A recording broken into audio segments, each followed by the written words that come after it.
can use the carrot, you can use the stick. The LBJ is famous for the stick, but he did a hell of a lot more carrot stuff than just stick stuff.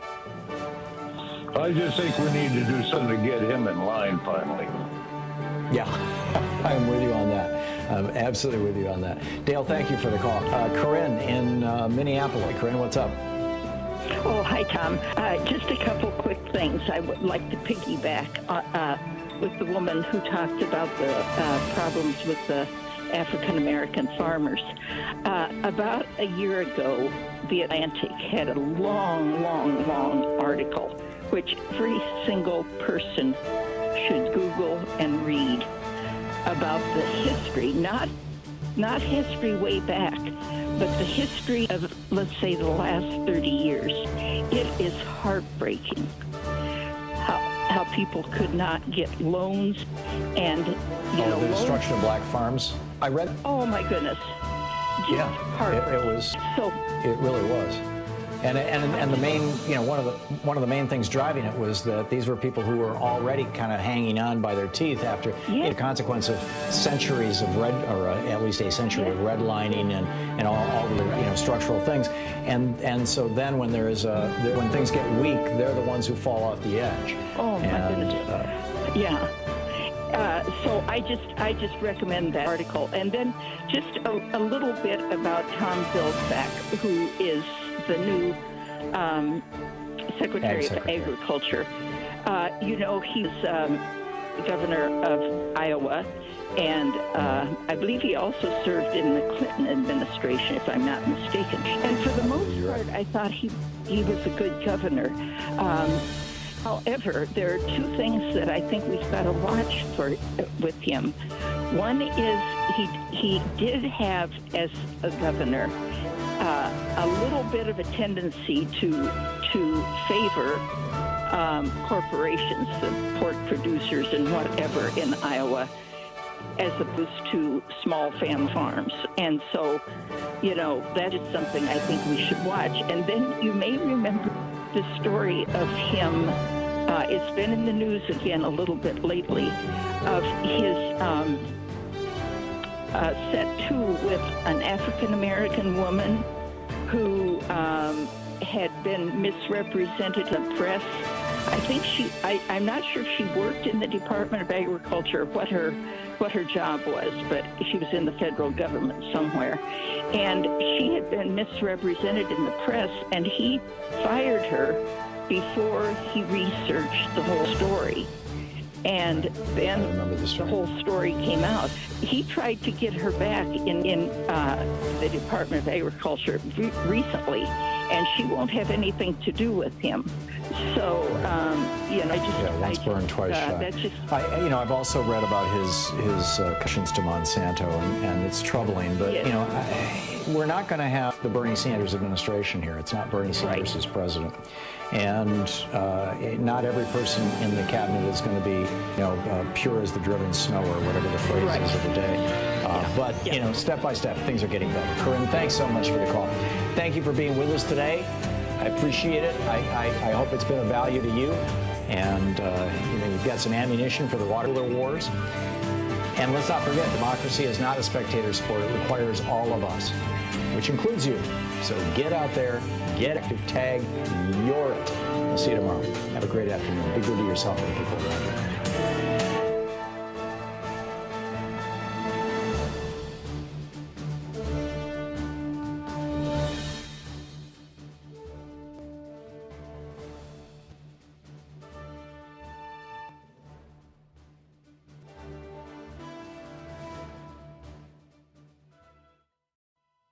These companies support the Thom Hartmann Program. They are Gabi.com.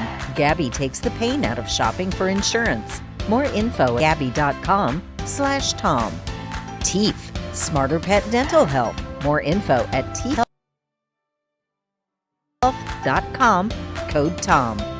HelloFresh, delivering fresh ingredients and mouthwatering recipes. More info at HelloFresh.com, code Tom. Bowl and Branch, crafted for the common good. More information at bowlandbranch.com, code Tom. ExpressVPN, the VPN that just works. More info at expressvpn.com/Tom. And CB Distillery, CBD for sleeping. More info at cbdistillery.com, code Tom.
We're reading today from Truth in Our Times by David E. McCraw, a Deputy General Counsel of the New York Times, the #2 lawyer for the New York Times.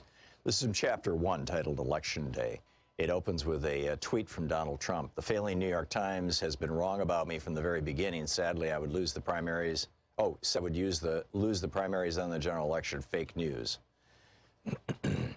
Number 8, 2016.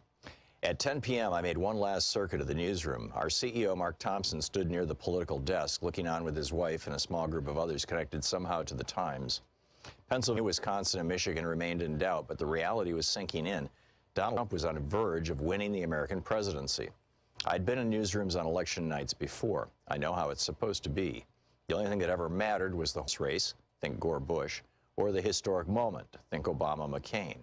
There was no investment in which candidate was winning. He or she was destined to disappoint in the long run.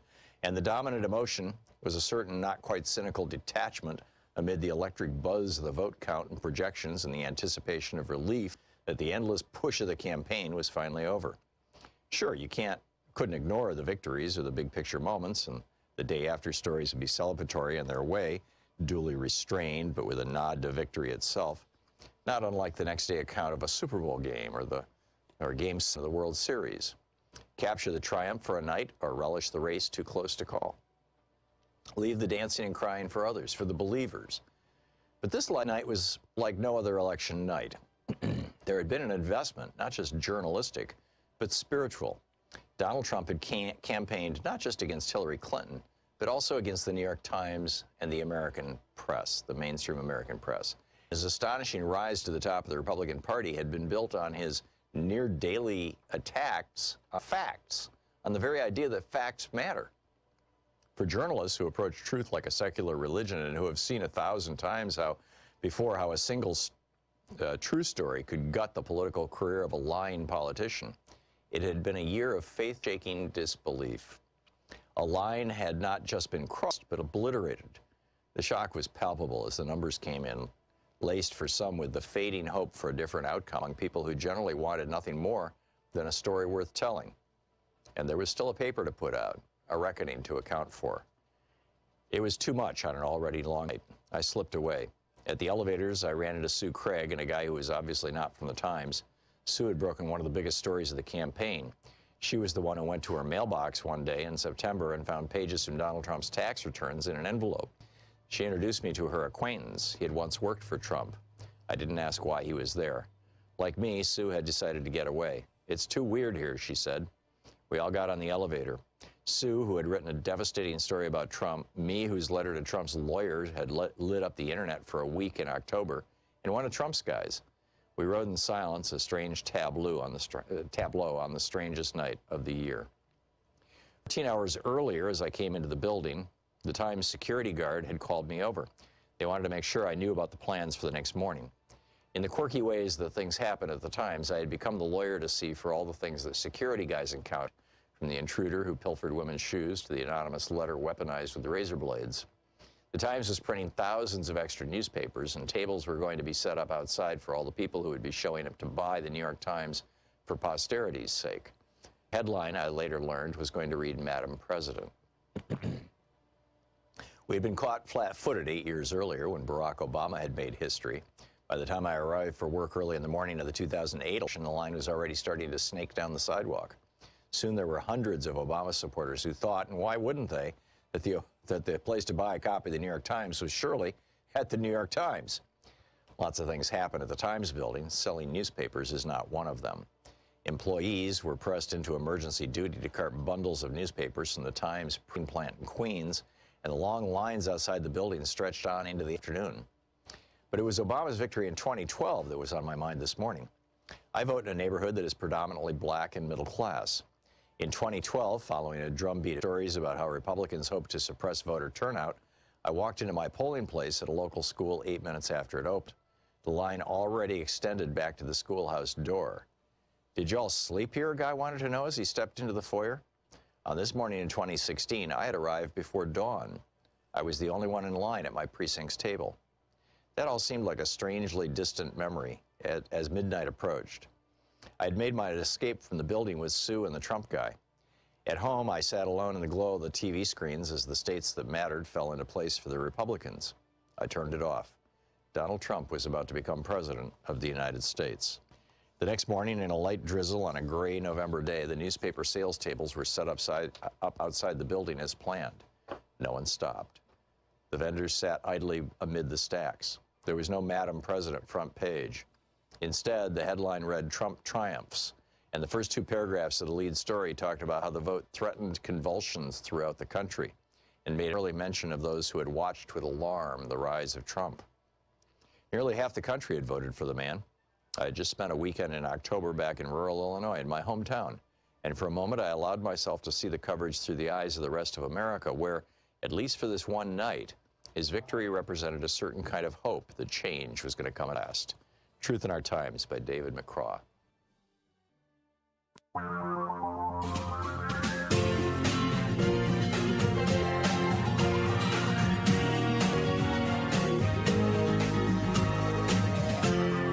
This is the Thom Hartmann Program. Happy Friday, TGIF, Shabbat Shalom, Juma Mubarak. It is the end of the week. It is Anything Goes Friday. It's you and me together for 3 hours. Debbie Hines is going to drop by in the end of the second hour of our program. The lawyer, former assistant attorney general for the state of Maryland, and commentator, legal observer, as it were, about what's happening in the Derek Chauvin trial, which is ongoing right now as we speak, the man accused of the murder of George Floyd. Which raises kind of my rant today from HartmannReport.com that the modern Republican Party is, and now in retrospect we can say really since '68, but particularly in the last 5 years, has at its core, its principal devotion, its principal as it were, its main principle, is white supremacy. Period, full stop. And the thing that is driving them right now is this whole great replacement theory, which was what was behind the Christchurch killing in New Zealand, which was what was behind the El Paso massacre last year or 2 years ago. It was behind Tim McVeigh. It was behind the guy in Norway who shot up the children's camp. In every case, it comes back to this. This is the major driving force now in the Republican Party. And I start out the op-ed talking about Marjorie Taylor Greene. She just raised $3 million. We talked about this with Congressman Pocan day before yesterday. And he pointed out that, a good haul for a freshman congressperson is $250,000 to $500,000 for the first quarter that they've been in Congress. And that's assuming that they're doing something, that they're getting in the news, that they're reaching out to their constituents. But she blew the doors off. $3.5 million or $3.2 million? Why? There was a time in America when conservative meant in favor of moving toward a better country, but doing so cautiously and slowly. I think that time The death knell of that time was in 1957 with a William F. Buckley editorial, which I'll get to in just a moment. And the actual realization of the end of conservative meaning that was 1968, when Richard Nixon used his Southern strategy and fully embraced, after the Democratic Party in 64 and 65, openly, nakedly rejected white supremacy in the South with the Civil Rights Act and the Voting Rights Act and numerous other pieces of legislation, including Medicare, which was principally opposed by white Southern senators who were concerned that Medicare benefits would go to black people.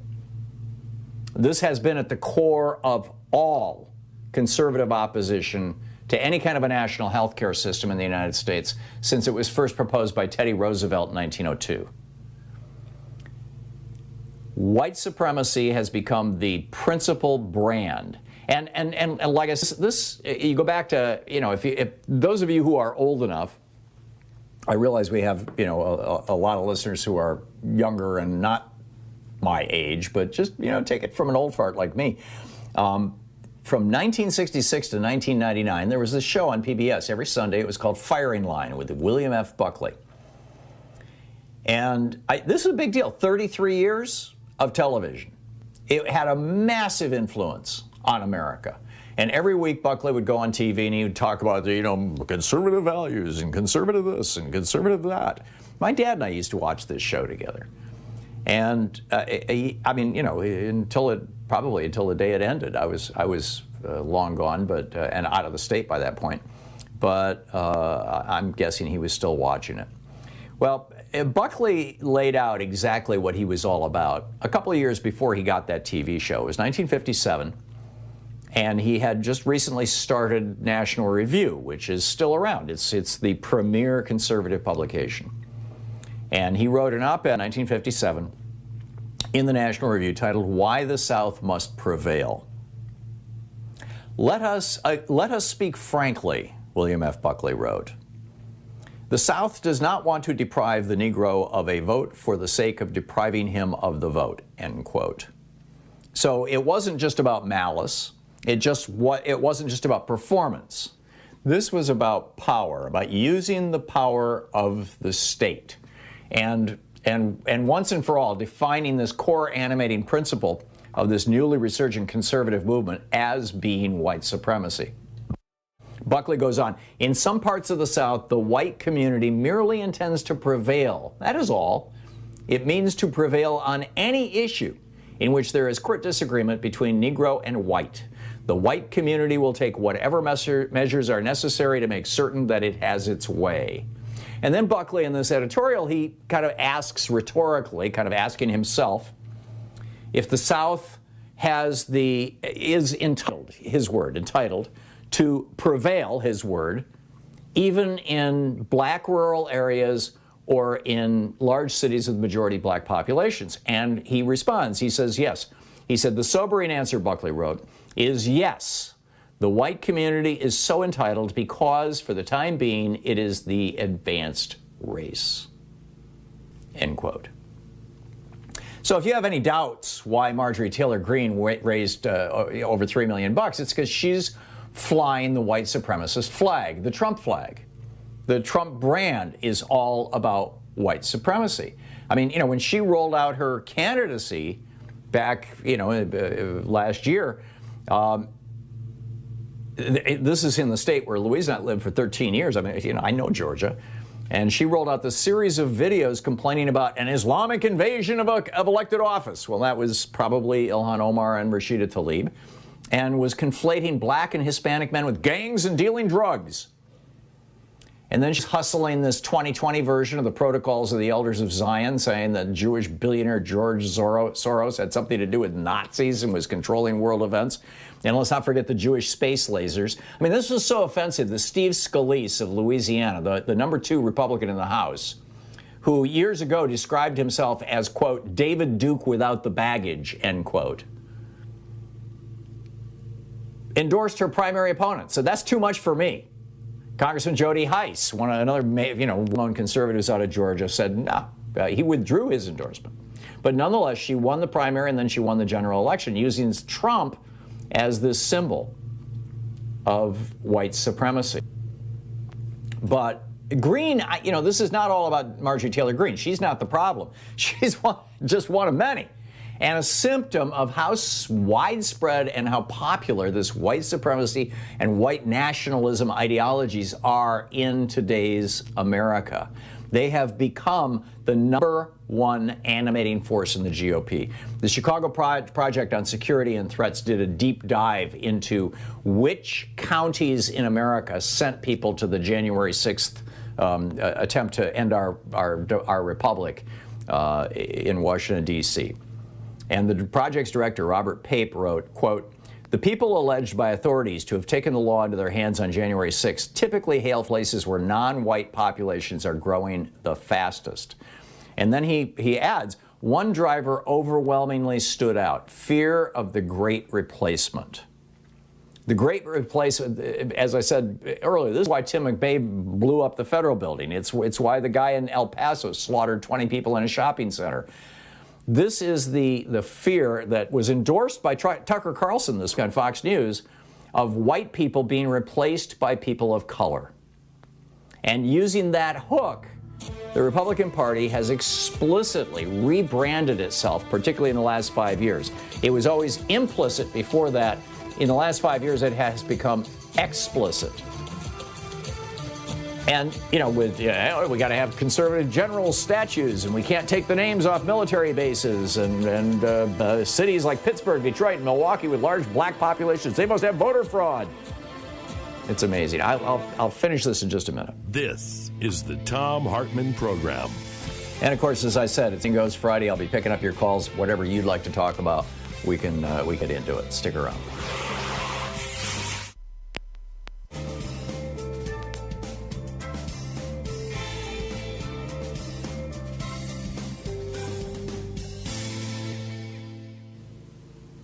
And welcome back. Yolanda in Spanaway, Washington. Hey, Yolanda, thank you for listening to KBCS. What's on your mind today? Hey there, Tom. I've been listening to you now for almost going to be 10 years, and thank you for everything you do. And I want to thank you because now I'm running for school board. I got active. I am now part of the vice chair of my legislative district. I got in with another Democratic women's group because we can't complain without doing something. And thank you with your words, constant, and my friends. I'm doing it. I'm getting active. Great. Thank you so much. God bless you. So tell me about how you're getting active, Yolanda. Well, I joined the legislative district and somehow got reeled into being a vice chair because they're destroying my neighborhood environmentally. I called you a couple of years back, and you introduced me to CELDA, and we were talking about that, the Growth Management Act, which is a state act that's only in Florida and in Washington, so they can take all our wonderful land away and do what they want with it. And so I had to get involved because it's encroaching on my space. That is great. Horribly. So what is your advice for somebody who is thinking, really I should get involved in this stuff, but I don't know where to begin? What do you do? How did you begin? It's it's a hard space. It's a hard space. You have to just stop, now look at all the obstacles and say, I can know within yourself what your limitations are and what you can do. And then you reach out to the core group that is around you that's honest and true and says you can do this. And they're going to support you. And then you trust and you move on. Again, it's a hard space. It's trust with people because you're doing the right thing. That's wonderful. Yolanda, I'm going to move along, but thank you so much for the call, and thanks for your great story. Thank you. You're the one that got me in this business. Okay. It's your fault. It's your fault. Thanks, Yolanda. Thank you so much. Great talking with you. Okay. Thank you. Hey, Gary. Thank you, Yolanda. Gary in Sunrise Beach, Missouri. Hey, Gary, what's on your mind? Hi. I'm looking for some information about the Medicare Advantage plan. I am on one, and I hear you say how bad it is. How do I get off of it? How do I get back onto just Medicare? Oh, wow. I've never gone through that process. I know Congressman Pocan tried doing that with his mother. I'm not sure if he was successful or not. Because once I think it depends on whether you initially signed up for Medicare or not. But the thing to do would be to call your Social Security office. There's phone numbers on, or your Medicare is administered by Social Security, so typically you have to go through Social Security. And just call them up and ask them. And when you find out, would you call me back? Let me know. I can do that. Okay, great. I guess that's about it. All the phone numbers should be online, and you should be able to check it out. Yeah. And Gary, I'd love to hear your experiences on this. It's from the pieces I read in the New York Times, and I've shared on the air. It can be a challenge, but there's also apparently ways to do it. Gary, thanks a lot. Good luck. It is coming up on 20 minutes past the hour. It's Anything Goes Friday, taking your calls. Just a moment.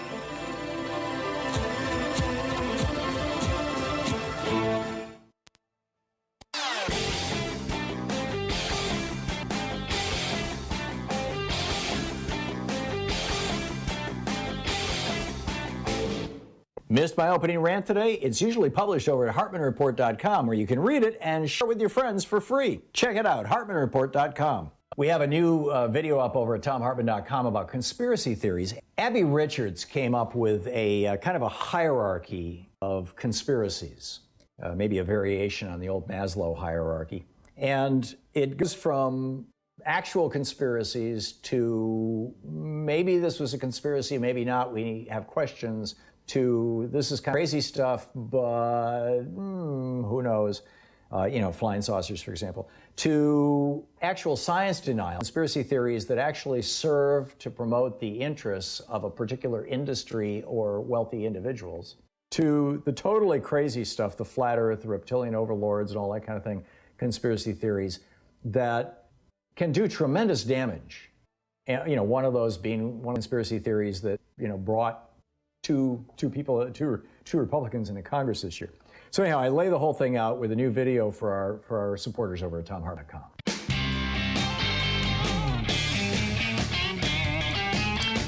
Welcome back. Let me just finish this rant up, and then I will pick up your phone calls. The question I'm asking is, where does the Republican Party go from here? But there are some things to fill in. I was talking about how the Republican Party has basically branded themselves as the party of white supremacy and white nationalism. They're even reviving William Rehnquist's old Operation Eagle Eye, where they would send white lawyers and poll watchers into Black, Hispanic, and Native American polling places to challenge and threaten and intimidate their voters. In Texas, they're planning on, quote, building an army of 10,000 election workers and poll watchers, including some who will have the confidence and courage to go into black and brown communities to address alleged voter fraud. Right. So what we see now is that Make America Great Again really means Make America White Again. Every white supremacist in America knows it and agrees with it. And the white evangelicals are totally on board with this as well. And this is really, and the point I wanted to make about all this is that this is really extraordinarily dangerous stuff. There was a piece in the New York Times yesterday where Holocaust survivor Sidney Zolak said, and I quote, "The diabolic plan to annihilate the Jews in Europe was established in small increments, way before the establishment of the concentration camps, the ghettos, the death camps, the mobile killing units. It started with words," end quote. Those were words that characterized Jews and gypsies, gay people and socialists as vermin, as invaders, as an infestation. Words like Donald Trump and his followers use regularly. And when the Nazis were in the streets in the 1930s, and when the Nazis were in the streets just a few years ago in Charlottesville, Virginia, they were quoting, chanting the same chant: Jews will not replace us. These were Donald Trump's very fine people. So here's where we get to the core of the question. The first generation of majority non-white Americans, the first generation where more than half of all the people being born are not non-white, are now about the age to get into kindergarten. White Americans white Americans are going to become a minority, and there's nothing that white people can do to stop that trend. So white Americans in the GOP are facing a choice. What are you going to do? Are you going to go down yelling and screaming and take a lot of lives with you and tear this country apart for your lost cause? Or are you going to start working for a country that actually realizes the vision of America's founding promise 240 years ago, that all men are created equal, all persons are created equal? What are we going to do, Republicans? What are you all going to do?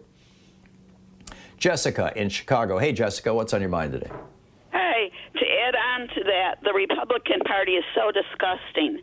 There were 8 congressmen viewing naked children with Gates. But one thing I called about is it's anything goes Friday, and I'd like to see Gates in handcuffs.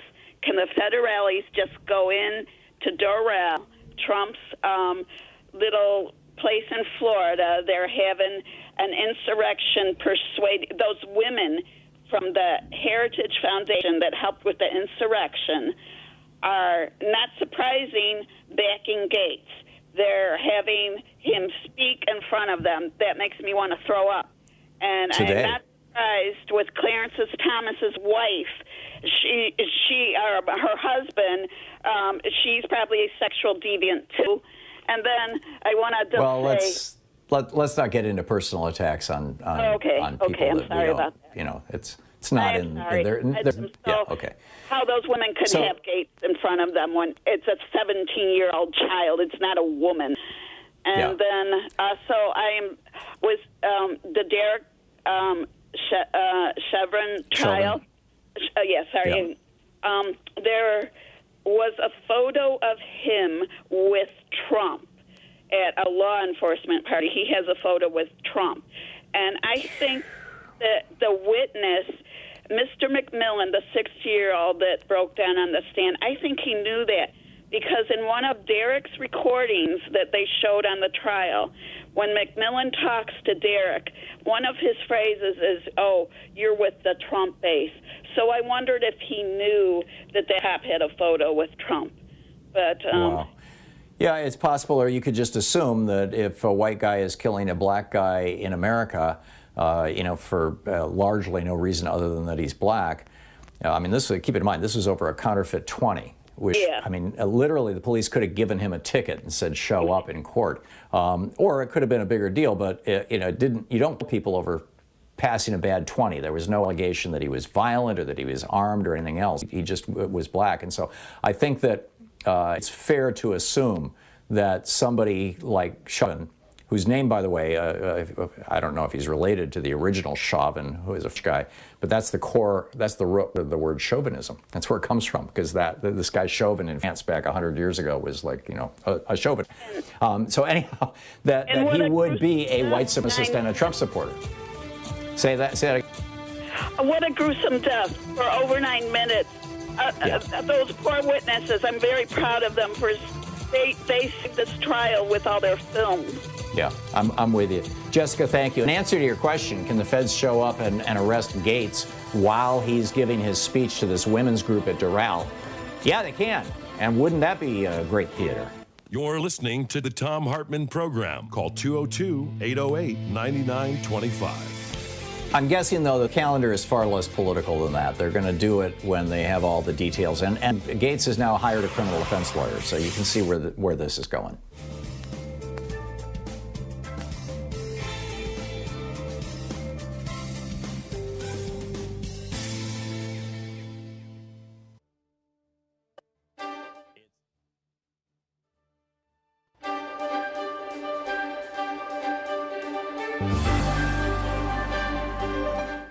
We're reading today from Truth in Our Times by David E. McCraw, Deputy General Counsel of the New York Times, the #2 lawyer for the New York Times. This is from Chapter 1, titled Election Day.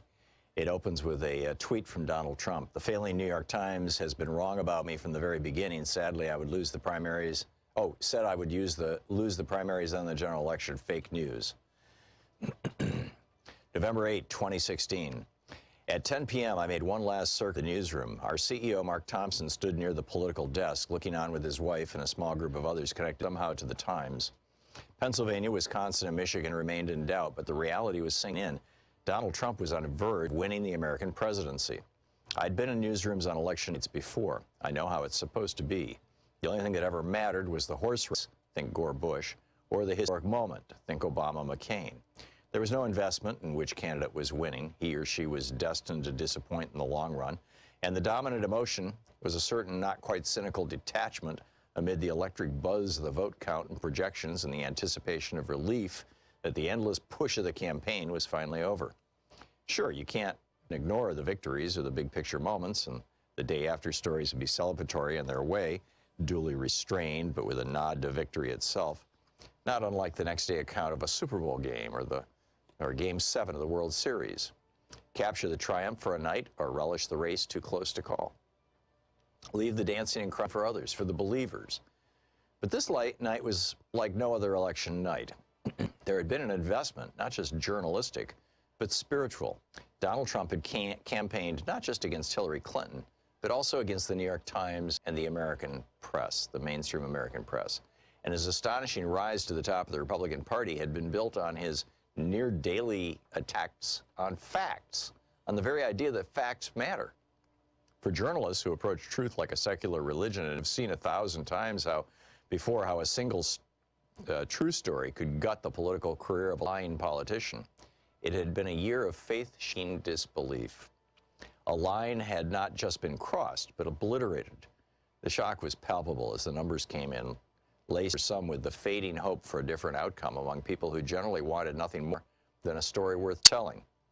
And there was still a paper to put out, a reckoning to account for.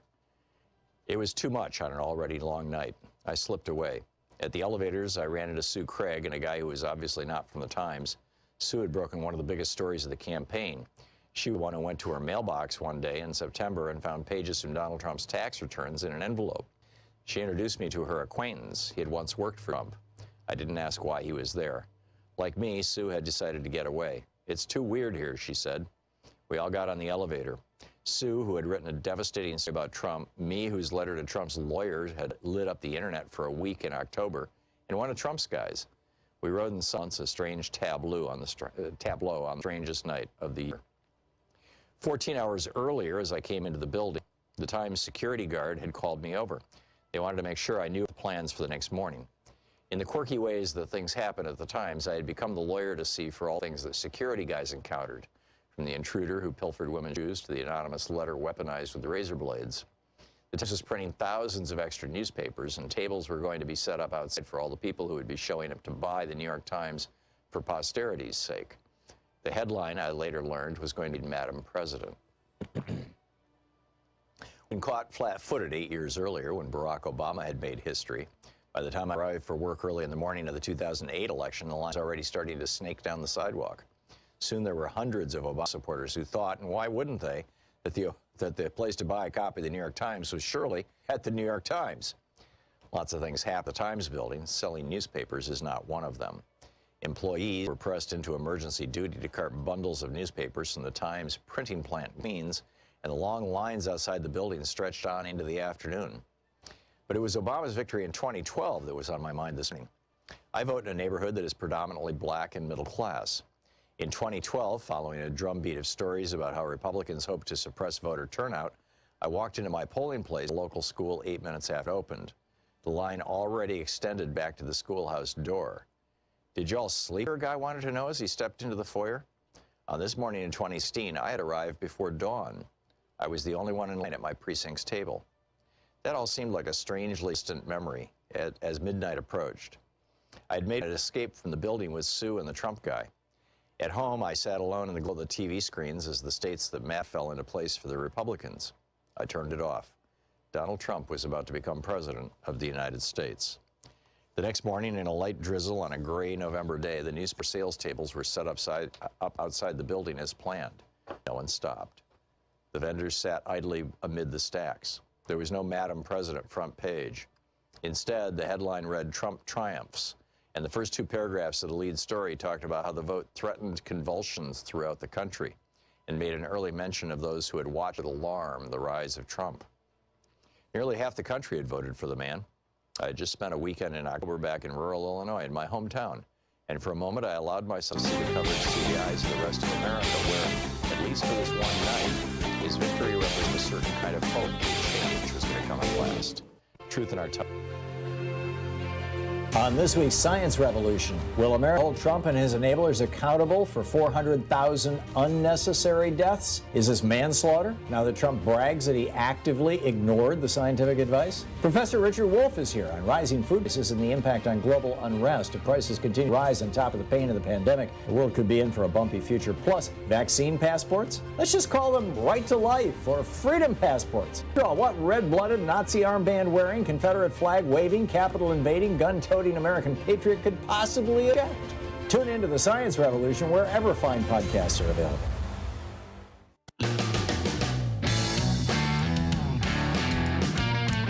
Welcome back. 34 minutes past the hour. Anything Goes Friday here on the Thom Hartmann Program. Tom, watching us on YouTube in Jerusalem, Israel. Hey, Tom, how's Jerusalem and what's up?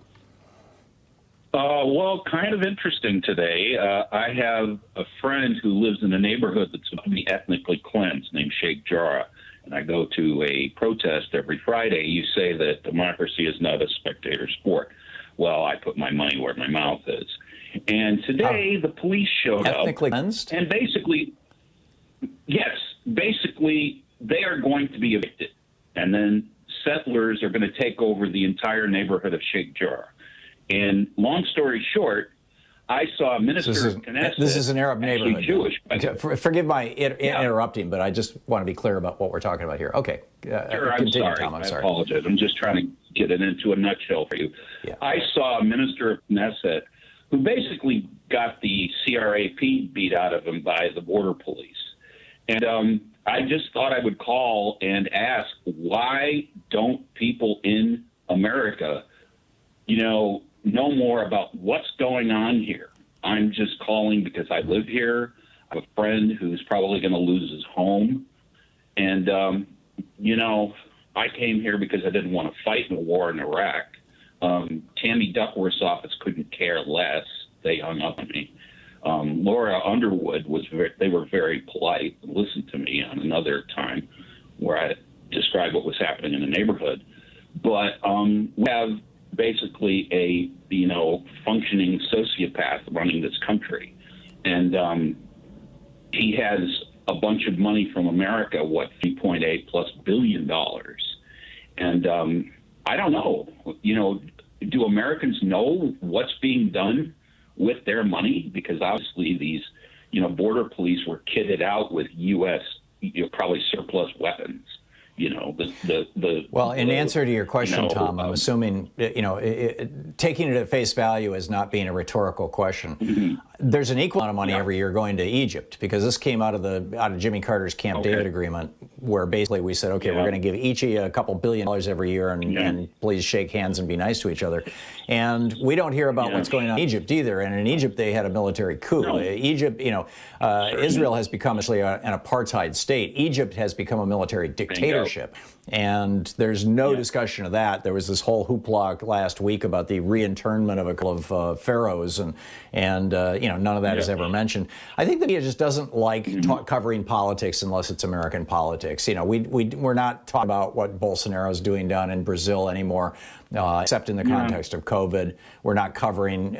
We just basically don't cover international politics. So I don't think it's some sort of conspiracy among the media to not report on the horrible things that happen in other countries, including Israel. I think it's just more this kind of navel gazing that Americans have always done. We're separated from most other countries by 2 oceans. I guess so. And so we tend to be very introspective rather than extrospective. If that word. Well, so anyhow, Tom, I got to move along, but thank you for the report. Yeah, thanks for the report from Jerusalem. I'll call again. Bye. Okay, great hearing from you. Rob in Rancho Cucamonga, California. Hey, Rob, what's up? Hey, Tom. First time I ever saw your show, I happened to accidentally hit my controller when I was getting up and you came on. And I got a couple of questions and some statements since I just caught it right at the Marjorie Taylor Greene portion. Mm-hmm. So since then, you've mentioned things like MAGA, making America white again, Charlottesville, and how, the fine people, both which are just disingenuous at best. And just listening to you, you're clearly smart enough to know that they're disingenuous, But it doesn't matter. When Donald Trump was asked explicitly to repudiate the apparent support of the Nazis and racists who are marching in Charlottesville saying Jews will not replace us. And this is in response to this great replacement thing that had gone viral on Facebook that said George Soros was paying to move black people into white people's jobs in the United States. When that happened, Donald Trump, in front of America, said there's very fine people on both sides. There's very fine people among the protesters who are saying, yes, we need to take down the statues, and there's very fine people among the Nazis who are saying, Jews will not replace us. That's a simple historical fact, Rob. No, it's not. In fact, everything you just said is completely untrue. I watched the entire speech when asked, and he explicitly said, and this is what's funny because this is why it was brought up during the fake impeachment. He specifically said that there were very fine people on both sides, but also said that there were thugs on both sides, to paraphrase. He said in his extemporaneous comments. No, when he said he absolutely condemned racism right then and there, that in the speech that he read in the robotic monotone, he said nice words, and then when he was asked about it in his own voice, and we've seen this with Trump over and over and over again, where something horrible happens, he comes out and he gives a nice little speech, talking like a robot, and I can't even badly imitate it. But Rob, it's obvious that we're not going to come to any kind of an agreement on this. Was there some kind of point you were trying to make? Well, my point is, Tom, is that after listening to your show for just the last half hour, you seem to be far smarter than what you're giving your audience. You're disingenuous at best. Okay, I get it, Rob. Your critique of my show is, I was going to say appreciated. It's actually, I think, I'll just leave it at that. There's no reason to respond to that. Jennifer in Seattle. Hey, Jennifer, what's on your mind today? Well, hi there, Tom. That's a tough act to follow, but I want to say that I appreciate what you're talking about the Republican Party and how just it's so, cravenly the lowest thing they can reach for, and it's just gotten worse over the last 10 years. And obviously, I mean, racism is a disease here that we need to deal with, and until we do, we're still going to have these clowns. But I do want to point out that, I think the Republicans are still able to seduce some first-generation Americans as, hey, we're the party of winners, rich people. Hey, join us. You don't want to go with the demos. The Dems they just give things away, and you want to be prosperous, right? That's why you came to America. And I was really startled to see, I think it was compared to 2016, wasn't it like 32%, I think, of Latino or self-described Latino men voted for Trump in 2016, but then it went up by 4 percentage points, I think, this last time around. So, and it's not just self-described Latino men, but there are some first-generation Americans who just, hey, this guy speaks for me, maybe for men more so than women.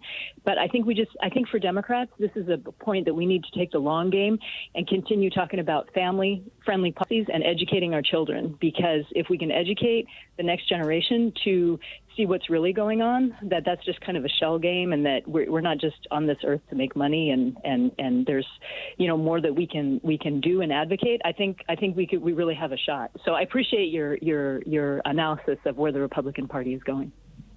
Thank you, Jennifer. And with regard to Hispanic men, we had a fellow call in the other day who identified himself as a Hispanic man and said that what was going on is that virtually all of the Hispanics in this country are Catholics.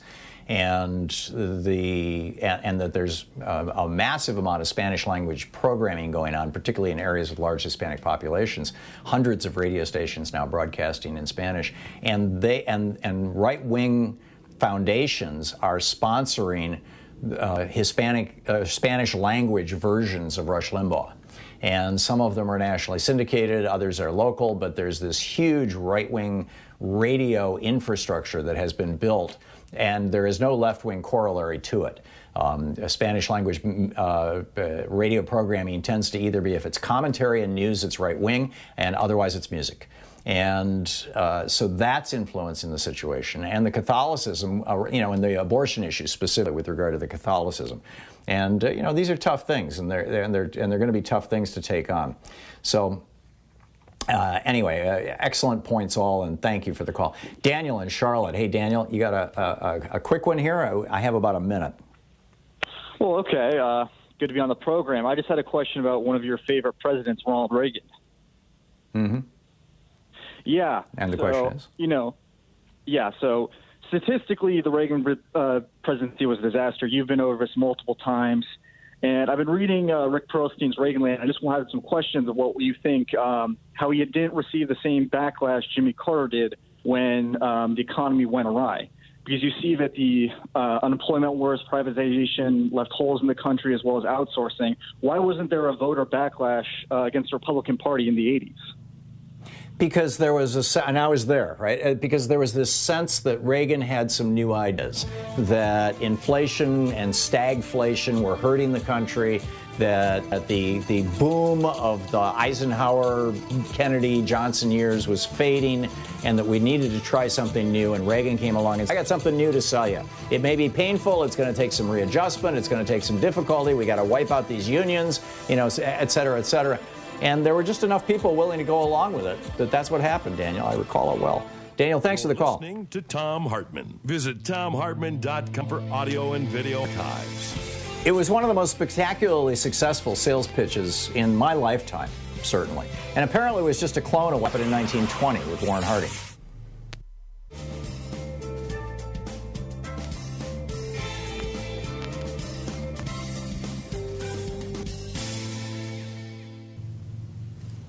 And welcome back. Excuse me, Alan in Santa Monica. Hey, Alan, thanks for listening to KPFK. What's up?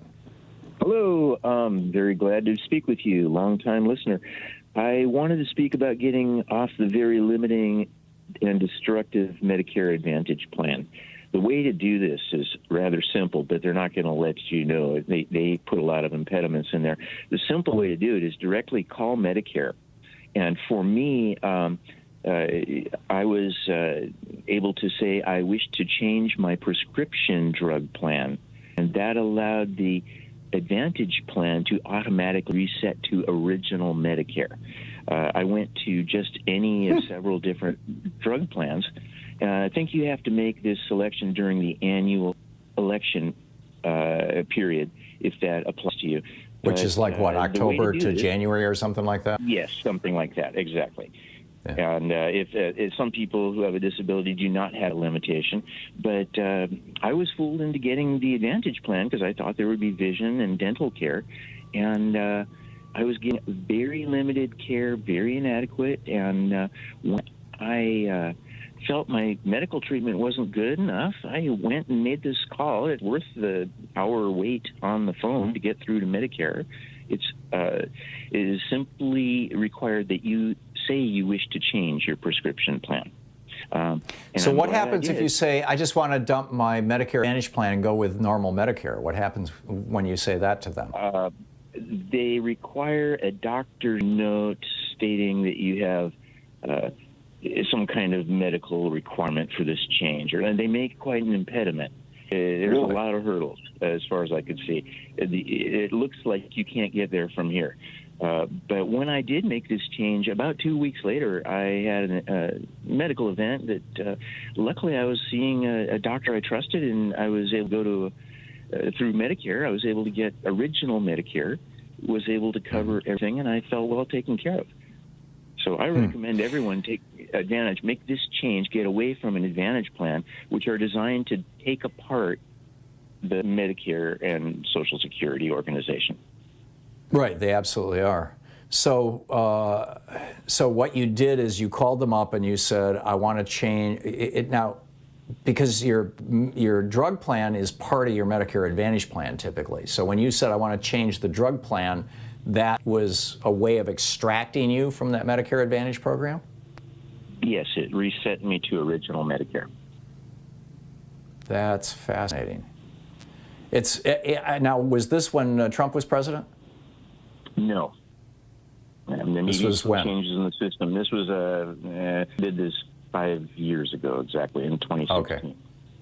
Okay, because I know that Trump apparently made it even harder to get off Medicare Advantage and to get back on normal Medicare, and easier to dump Medicare and go to Medicare Advantage. And that can be done apparently with just a phone call to an insurance company, and some sort of verification to Medicare. But fascinating, Alan. Like I said earlier.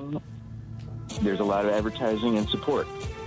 Oh, yeah. Joe Namath is on TV every single morning, and it just makes me cringe every time I see him, hustling these plans that are just going to destroy the lives of a lot of old people. Now, Alan, thank you so much for the information. Fascinating stuff. We'll be back. It's coming up on 10 minutes before the hour. Stick around.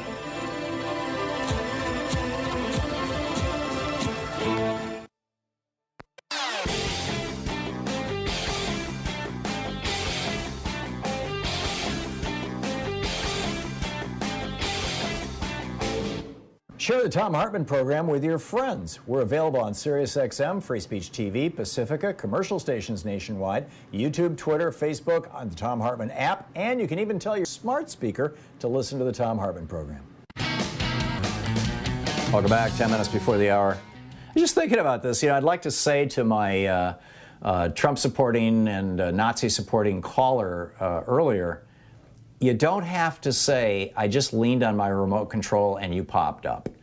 It's like, I love it when conservatives call into the program. I know that there are conservatives watching the program. There are a few of them who I actually, have reasonable conversations with from time to time. When anybody identifies themselves to voice our call screener as wanting to disagree with me or debate me, or as a conservative, you literally go to the front of the line. I will put you on the air first. And it's so weird. It's like, I think conservatives think that a progressive show is run the same way conservative shows are. That if I, as a liberal, was going to call into Rush Limbaugh and I got on the air, I'd have to say, well, I don't normally listen to you, Rush. I'm just, I'm too pure. I could never do that. And in fact, I've listened to Rush Limbaugh for years. I mean, he's no longer with us, but and Michael Savage and others. There's some great performances going on over there. I don't like the content of the sales pitch, but the pitchman can be fascinating. So, anyhow, let's see here. James in Louisville, Kentucky. Hey, James, what's on your mind today? Hi, Tom. Thanks for taking my call.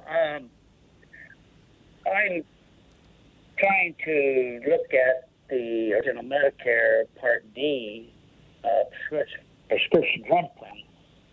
And when I put in my prescriptions... James, I need you to get your mouth near the microphone. I can hardly hear you. Based on my medications and the costs are... Yeah.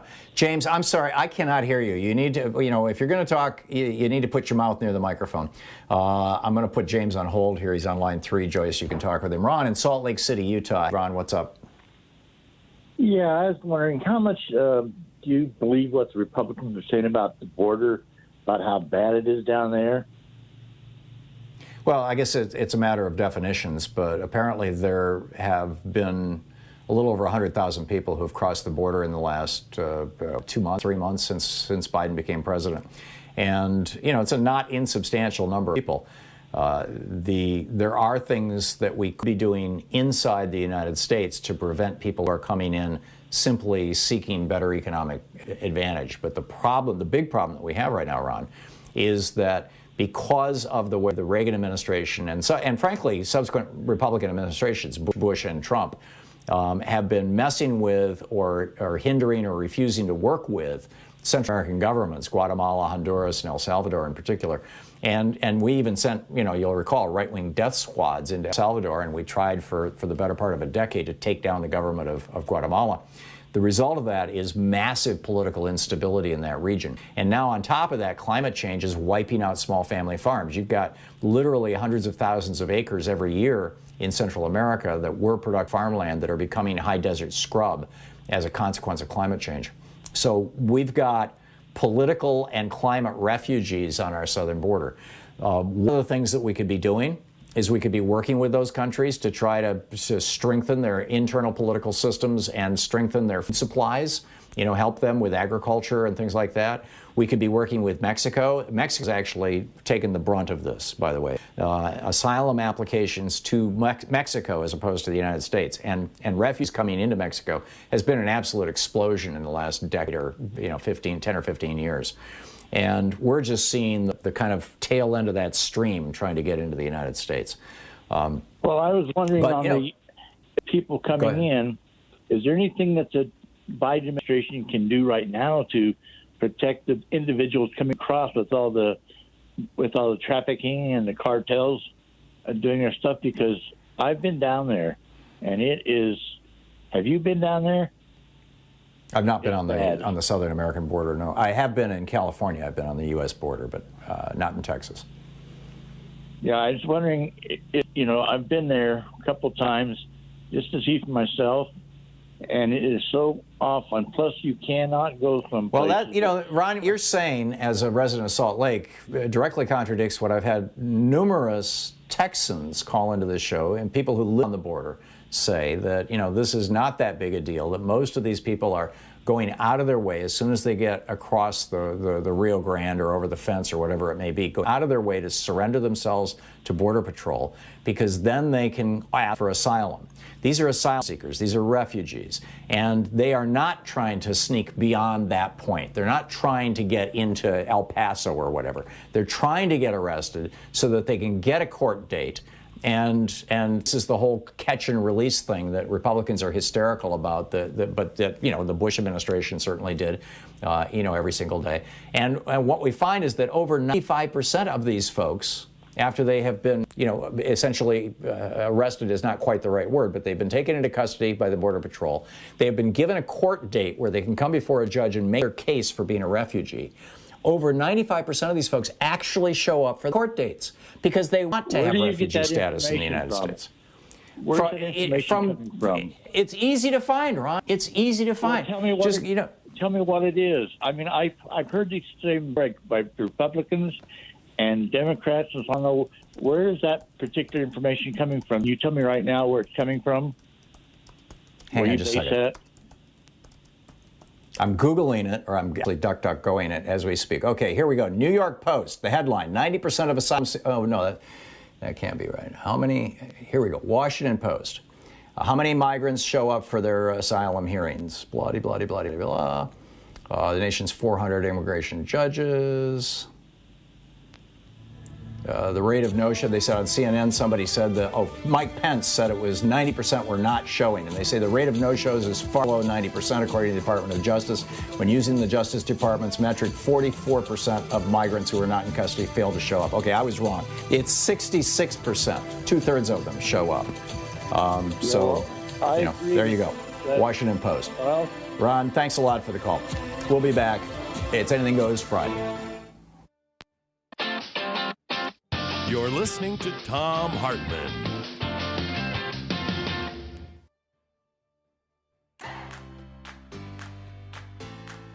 These companies support the Thom Hartmann Program. They are Gabi.com. Gabi takes the pain out of shopping for insurance. More info at Gabi.com/Tom. Teeth, Smarter Pet Dental Health. More info at teethhealth.com, code Tom. HelloFresh, delivering fresh ingredients and mouthwatering recipes. More info at hellofresh.com, code Tom. Bowl and Branch, crafted for the common good. More information at bowlandbranch.com, code Tom. ExpressVPN, the VPN that just works. More info at expressvpn.com/Tom. And CB Distillery, CBD for sleeping. More info at cbdistillery.com, code Tom.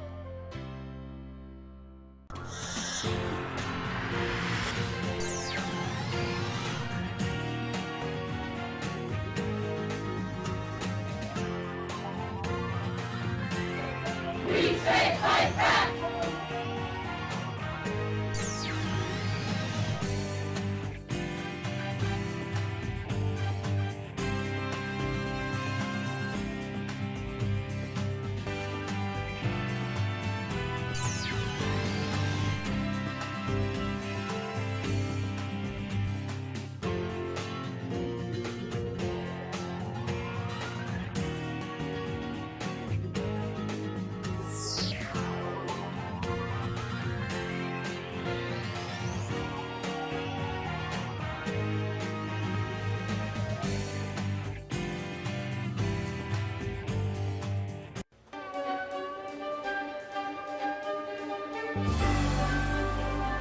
Our book today in the Thom Hartmann Book Club is Beyond the Valley by Ramesh Srinivasan.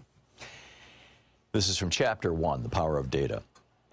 In November 2017, my Apple MacBook Pro was stolen. It happened on the island of Ibiza, where I was visiting my friend, a documentary filmmaker.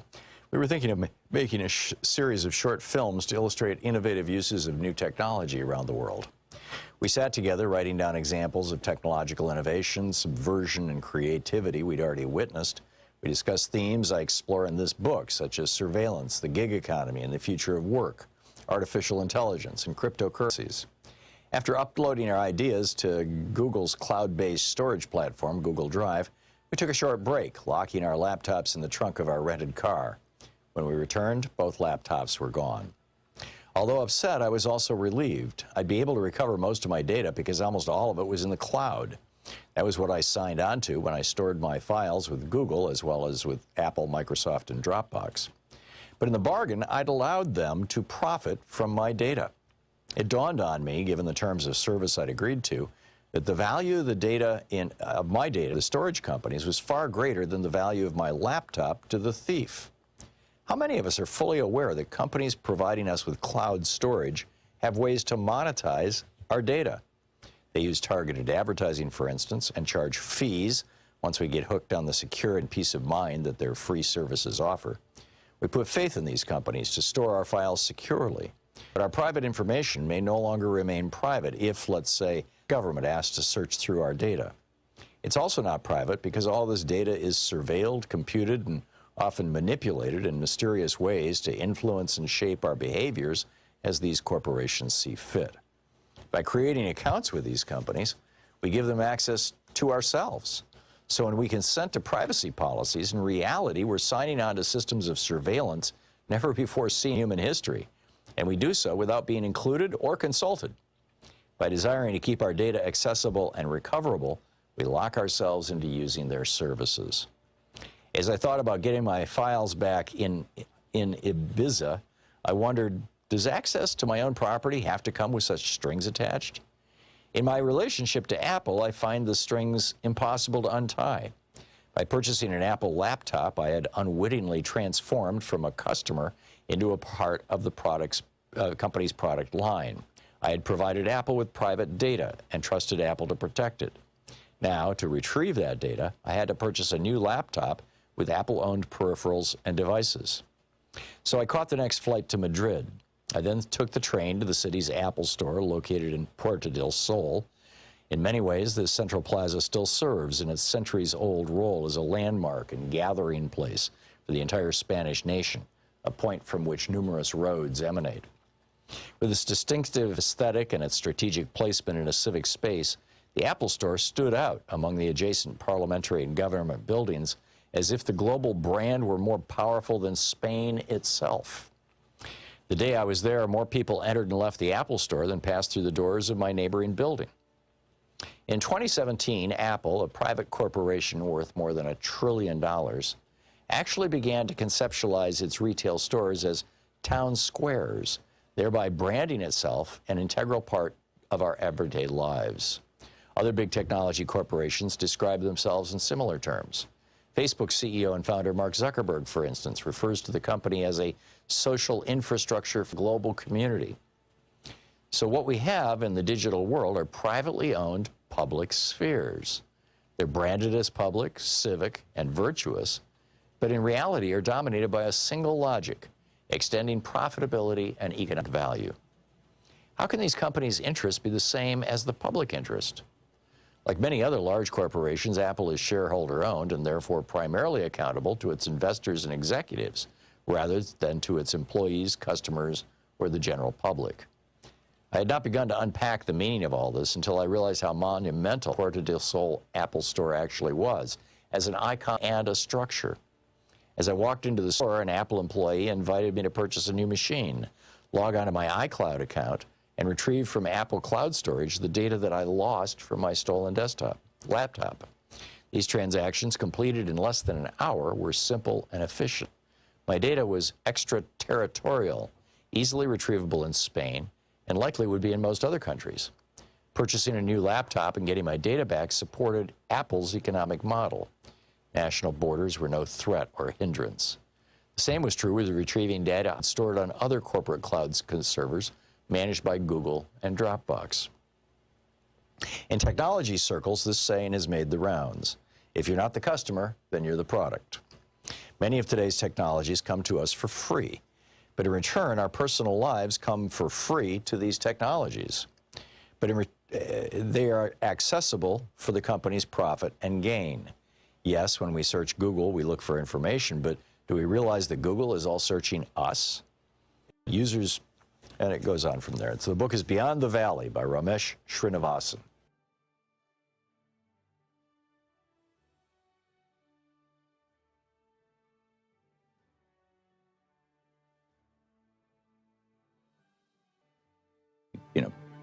Revisiting these ancient cult values. The book is The Last Hours of Sunlight.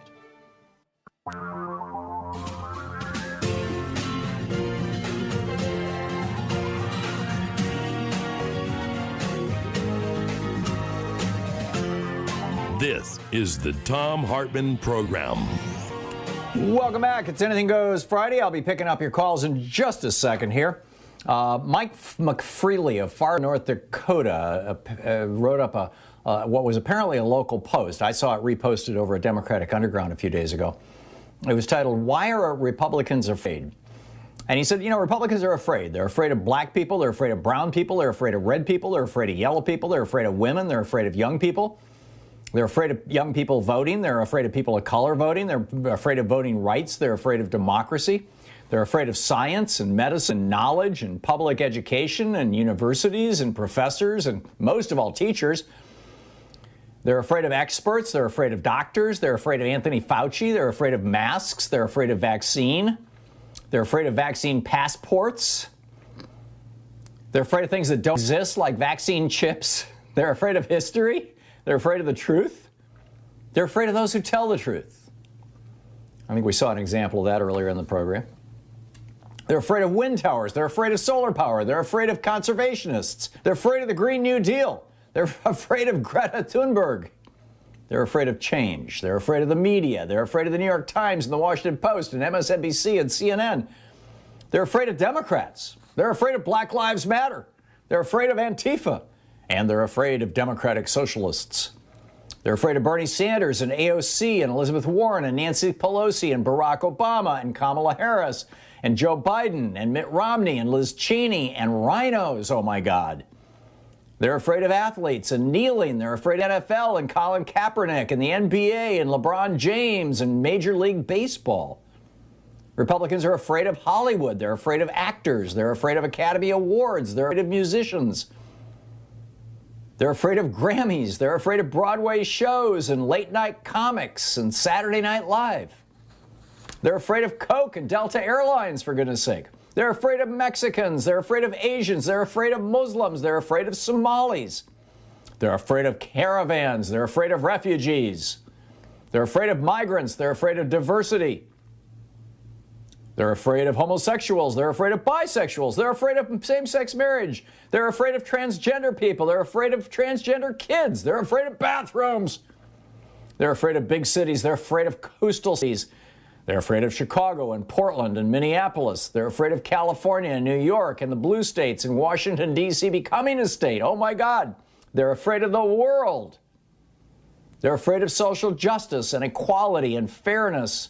They're afraid of elites and academics and intellectuals. They're afraid of Planned Parenthood and Obamacare and Medicare. And he wraps it up. He goes, it must be exhausting. Yeah. The last caller we had in the last hour was talking about how, how terrible the border is, and I've been down there and looked at it. And I said over 90% of the people who show up who are asylum seekers, who get in line to be counted, I said over 90% of them show up for their hearings. And he said, find where that is. Prove that to me. And so I, on the air in real time, and this is probably why I shouldn't do this, I plugged it into DuckDuckGo, and the first couple of hits that came up were from right-wing people, specifically Mike Pence, saying 90% of these people never show up for their hearings. And I found a PBS debunking Mike Pence that said that 66% of immigration, people who want to become immigrants, actually show up for their hearings. 66% of people who want to become immigrants. But immigrants are not asylum seekers. So after I got off the air, I looked at the rest of the hits that came up with that DuckDuck search. And, what I came up with is that, well, in fact, the third thing down, it was from Human Rights First, a fact-checked. Asylum seekers regularly attend immigration court hearings. Keep in mind, asylum seekers are people who are fleeing. They're not fleeing poverty, they're fleeing death. Whether it's political death, drug trafficker death, or climate change death. They're fleeing death. And if they can build that case in the United States, they can be granted permission to stay in this country. It doesn't put them on a track to citizenship. In a small percentage of cases, it might, but the vast majority of the time, no. But it does give them refuge. So here's the actual government statistics. This is from the Department of Justice. Between 2013 and 2017, 92% of asylum seekers appeared in court to receive a final decision on their claims. And a lot of those people were told, sorry, we can't prove that you're an asylum seeker, and we're going to put you on a plane and take you back to Honduras. It happens every day. But they are willing to take the chance because they genuinely, by and large, are asylum seekers. In fiscal year 2018, according to Department of Justice figures, it was 89.4% of those people who applied for asylum complied with their court hearing obligations. So, and it goes on to say, asylum seekers released from detention to pursue their claims attend immigration court hearings nearly 100% of the time. In the entire year of 2018, there were 160 people who received removal orders because they missed a court hearing. Now, that's the thing. When you register as an asylum seeker, you have to tell the government everything about you, who you are, where you're from, and where you're going to stay in the United States. And so if you fail to show up for your court hearing, they issue an arrest warrant for you. And ICE goes on the search. So they said, and this is last year. This is out of Syracuse University's Transactional Records Access Clearinghouse, the TRAC. They have this thing called the Asylum Decision Tracking Tool. And this is in 2018. I'm sorry, I thought it was this last year. Only 160 received removal orders because they missed a court hearing, resulting in a 98.5% court hearing compliance rate. When you look at mothers who have crossed the border with children seeking asylum, these are also 2018 numbers. It's probably the most recent year for which you actually have numbers available.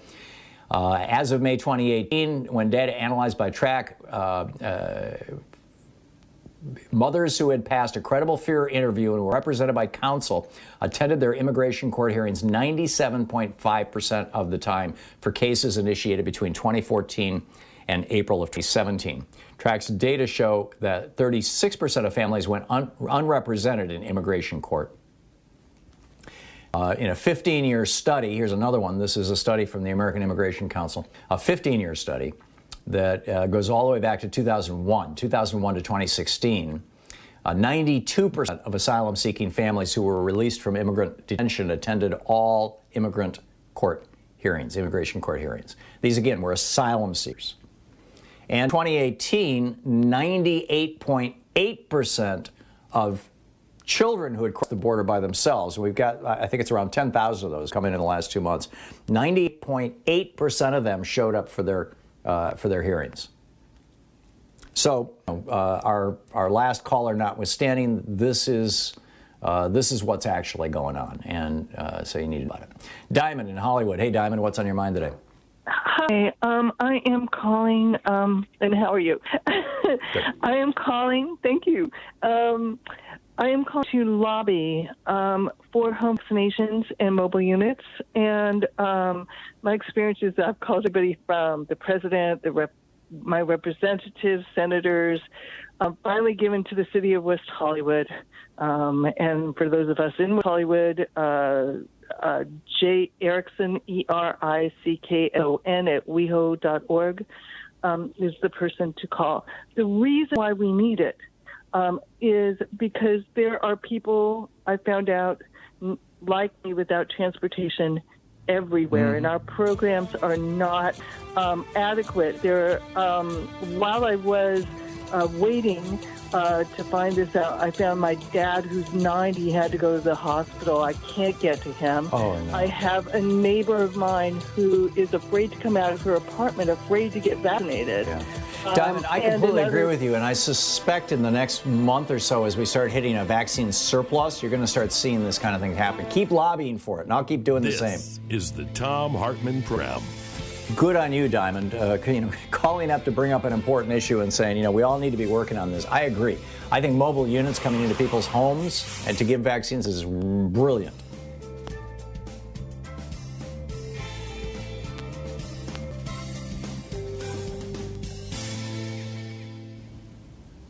And welcome back. Christy, in Perrysburg, Ohio. Hey, Christy, thanks for watching Free Speech TV. What's on your mind today? Hello, Tom. Well, I very much am in favor of eliminating the filibuster. But in thinking about how we can improve our democracy, I really think we should think about, and I know it's unrealistic, but I can't help thinking it, is that maybe we need to eliminate the Senate. It's a vestige of the British parliamentary system that has the House of Lords and the House of Commons. And so the Senate would be kind of the House of Lords, set up to be special protectors of the monarchy. Of privilege, yeah. And the royalty system. And in fact, to get into the House of Lords, you have to be one of these families. I don't know if that's the case today, but historically, to get into the House of Lords, you had to have a connection to royalty. I hear what you're saying, Christy, and to some extent, the Senate has worked like a House of Lords. We had, I think it was probably 15 years ago or so, it stopped being the case that the majority of people in the House were not millionaires. But there had not been a non-millionaire in the Senate, for a long time, but I don't know how you do that. And plus, you've got Montesquieu's argument that I thought was a pretty solid argument, made back in the I believe it was in the 17th century, that you need to split up legislative functions in order to keep power diffused. That when power concentrates in any one branch of government, particularly the branch that is responsible for making laws, raising taxes, and spending money, then you have the risk of the entire process of making laws being hijacked by a faction. This is what James Madison's Federalist No. 10 was literally all about. And it seems to me like having a Senate is a good thing.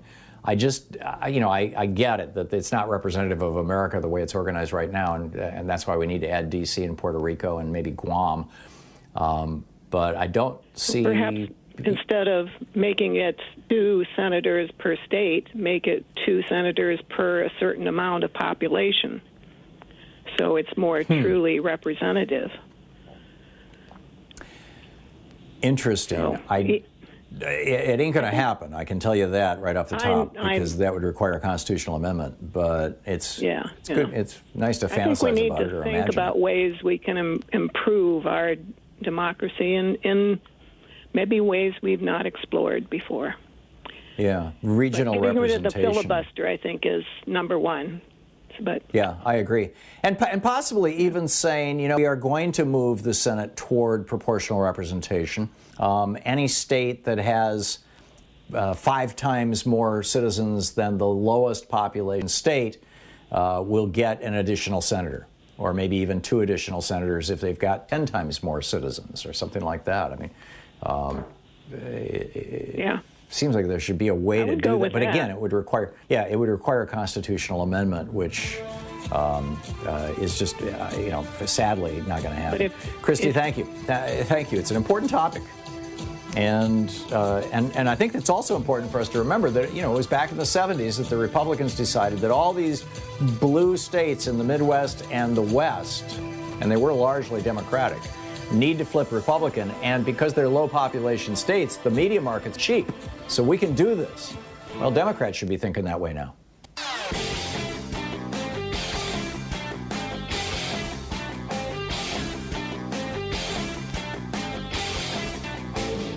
Missed my opening rant today? It's usually published over at HartmannReport.com, where you can read it and share it with your friends free. Check it out, HartmannReport.com. So people wonder, why militia all of a sudden? How is it that all kinds of Americans are showing with assault weapons in the Capitol building, trying to assassinate the Vice President of the United States and the Speaker of the House of Representatives, and stop the counting of the presidential votes, the Electoral College votes? Where did this come from? You know, the last time we saw an armed uprising against the federal government in the United States was 1861. It was the Confederacy. Is this a Confederacy rising again? Well, yeah, there is a huge white supremacist element to it. In fact, I'd say it's one of the primary animating impulses. But what really got these things going, these militias going, was the Heller decision written by the opinion written by Antonin Scalia and published on June 26, 2008. And it has crazy language in it, basically begging for militias. I share it with you in a special video over at ThomHartmann.com. Check it out.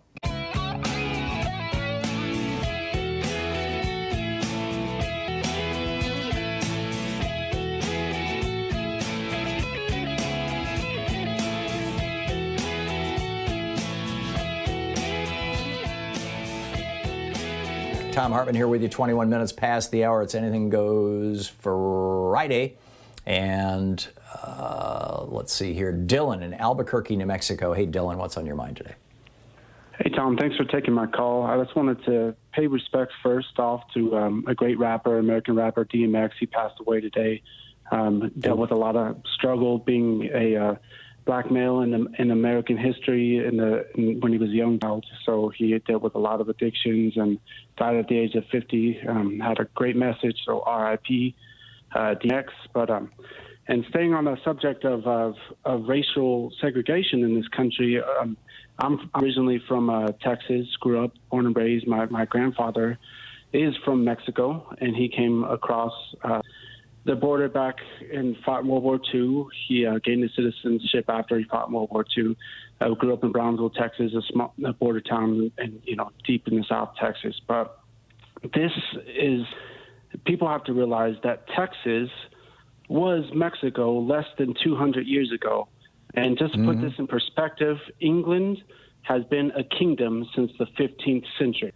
This is a very, very young country, and Texas is more so Mexico than America, in my opinion. If you look at all the culture and if you look at all the diversity with all the Hispanic culture, you go down the valley, it's like you're in Mexico.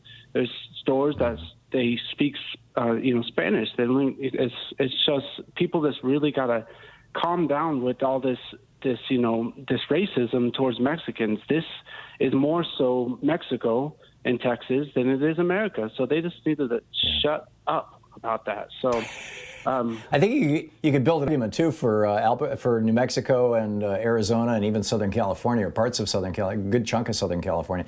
I mean, Abraham Lincoln was opposed, when Polk declared the Mexican-American War and did the huge land grab, that ended in, remember, the Alamo and all that. Abraham Lincoln came out and said, who was then a state legislator in Illinois, said this is criminal, this is wrong. The America should not be going to war to grab territory. It's okay to buy it, like we did with Louisiana, but not to steal it. He thieves. Yeah, it's like if we had a huge population of Hispanic people that marched to the Capitol in Austin and said, we want our country back, how do you think people would take that? Yeah, it's probably not going to fly. But I think that the demographic change is happening in Texas just like everywhere else, and this is why the white power structure, essentially, which you see Abbott and Patrick, the governor and lieutenant governor, is so hysterical about preventing people from voting. And as quickly as possible passing draconian voting laws. And why, this, I believe I mentioned the story this morning, that there's a group in Texas that is trying to raise an army of 10,000 poll watchers so that they can go to the polls in largely Hispanic and black neighborhoods and intimidate people and try to drive down voter participation. And I think it's just, it's sad, it's wrong. It's screwed up, and it's the legacy of the history of this country. Dylan, I have to move along, but thank you for calling. Thanks for listening to us on Sirius XM. Nancy in Elkhart, Indiana. Hey, Nancy, what's on your mind? Hi, Tom. I was thinking about, I don't know why many of us, and maybe it's just older people now, that we see that this crowd of racists, why do we find it so hard for them to be so outwardly racist? Maybe it's because of people where and when they learn things. I find it so hard.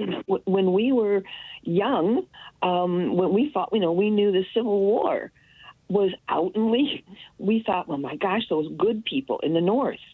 We were going down there and fighting. The black people were, we wanted to help them so much. And we knew it was bad to have slaves. What was wrong? And we still taught our children. So what's your point, Nancy? Okay, that every generation, it should be, we went to war, the good Americans. We went to World War II. We were trying to help the Jews. And why can't these people, we thought it was so good to be an American. Of course it was. We were trying to help people. I went to school. My friends were Jewish. And why in the world So would what's your point, Nancy? Okay, why can't people, and this is what we've always thought, why did they become so anti-Jewish, anti-black? Why is it I think it's, racism? what we're seeing right now is the explosion of this kind of stuff on social media, That's particularly on what I wanna Facebook, know. but all over social media. It's being fed. It's being fed by people with a lot of money. It's being fed by, frankly, other countries that don't like democracy in America, number one. Number two, white racism has always been there, and that movement is having a renewal as a result of the Trump presidency. And number three, for people, older people like you and me, we grew up in a world where the only characterizations of people of color on television was as killers, terrorists, criminals, or buffoons. And, thank God that era has ended. But it really makes me wince sometimes, even when I'm looking at old TV shows from the 80s. We'll be back. Anything Goes Friday. You're listening to the Thom Hartmann Program. Call 202-808-9925. Truth, Justice, and the American Way. It's the place where despair is not an option. Back with your calls right after this break.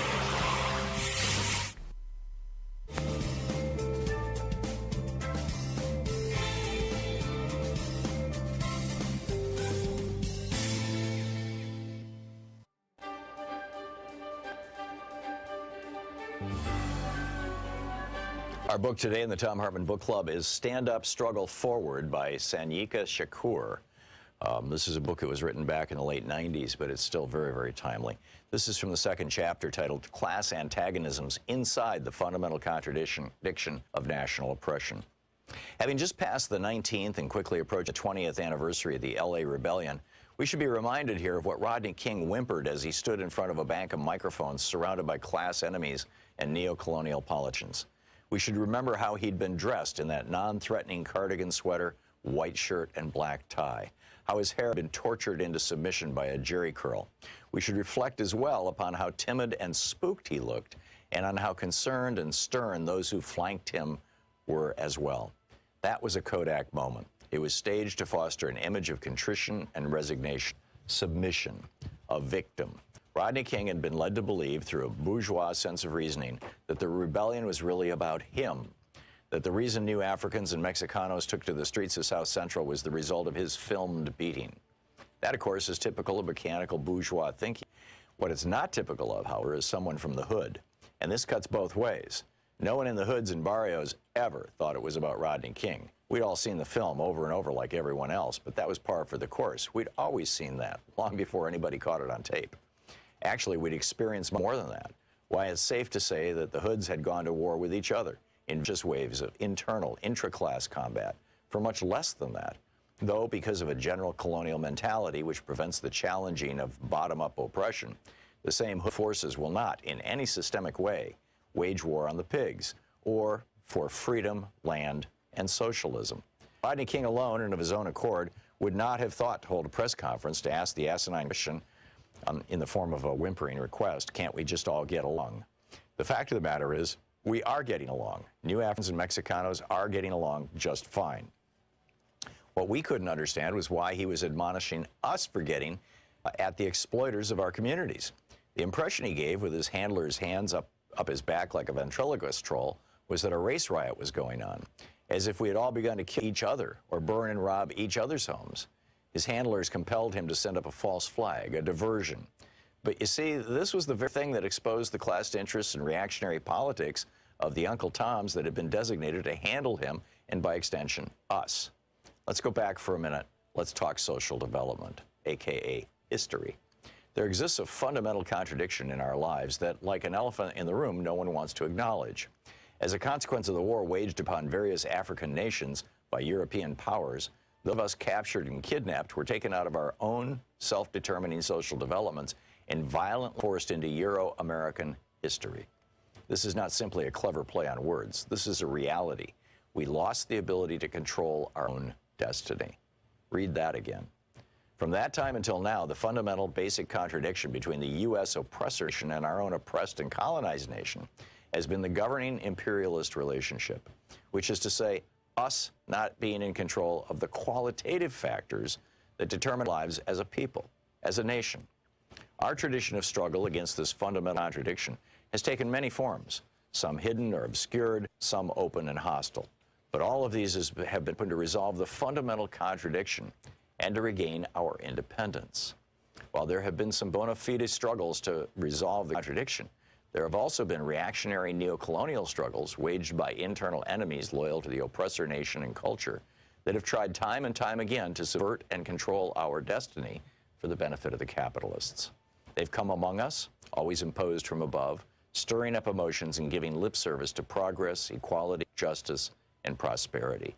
These always within the colonial confines of the oppressor's arrangements, and none collectively ever materialize, because without a resolution of the fundamental contradiction, that is the freeing of our productive forces from U.S. imperialism and the governing of our own affairs, we'll remain a minority within the American system as opposed to a majority in our own, and subjected to the established bourgeois social contract, i.e. colonialism, neo and post. We can parade all through the empire with black congressmen, black mayors, black governors, black police chiefs, black Supreme Court justices, hell, even a black president. And absolutely nothing will alter the genocidal relationship that governs our national oppression here, because the blacks are part of the colonial apparatus. They had a strategic alliance with the capitalist imperialists to act as go-betweens in our oppression and exploitation. This is a conscious class stand. The black petty bourgeois is not innocently confused, like, say, Mrs. Jackson across the street is, about national oppression, about the existence and subjugation of New Africa. They are well-read, have traveled in our experience. They've just chosen sides against us and in favor of our historical enemies. And the sooner we recognize and internalize this, the better off we'll be. Black ain't nothing but a color. As a designation of our national identity, it has played out. It is a superficial understanding at best and a foolish, dangerous analysis at worst. We have no collective control over the qualitative factors which determine our lives. We do not, in other words, control our destiny, not as a people or a state. The book is Step, Struggle Forward by Shanika Shakur.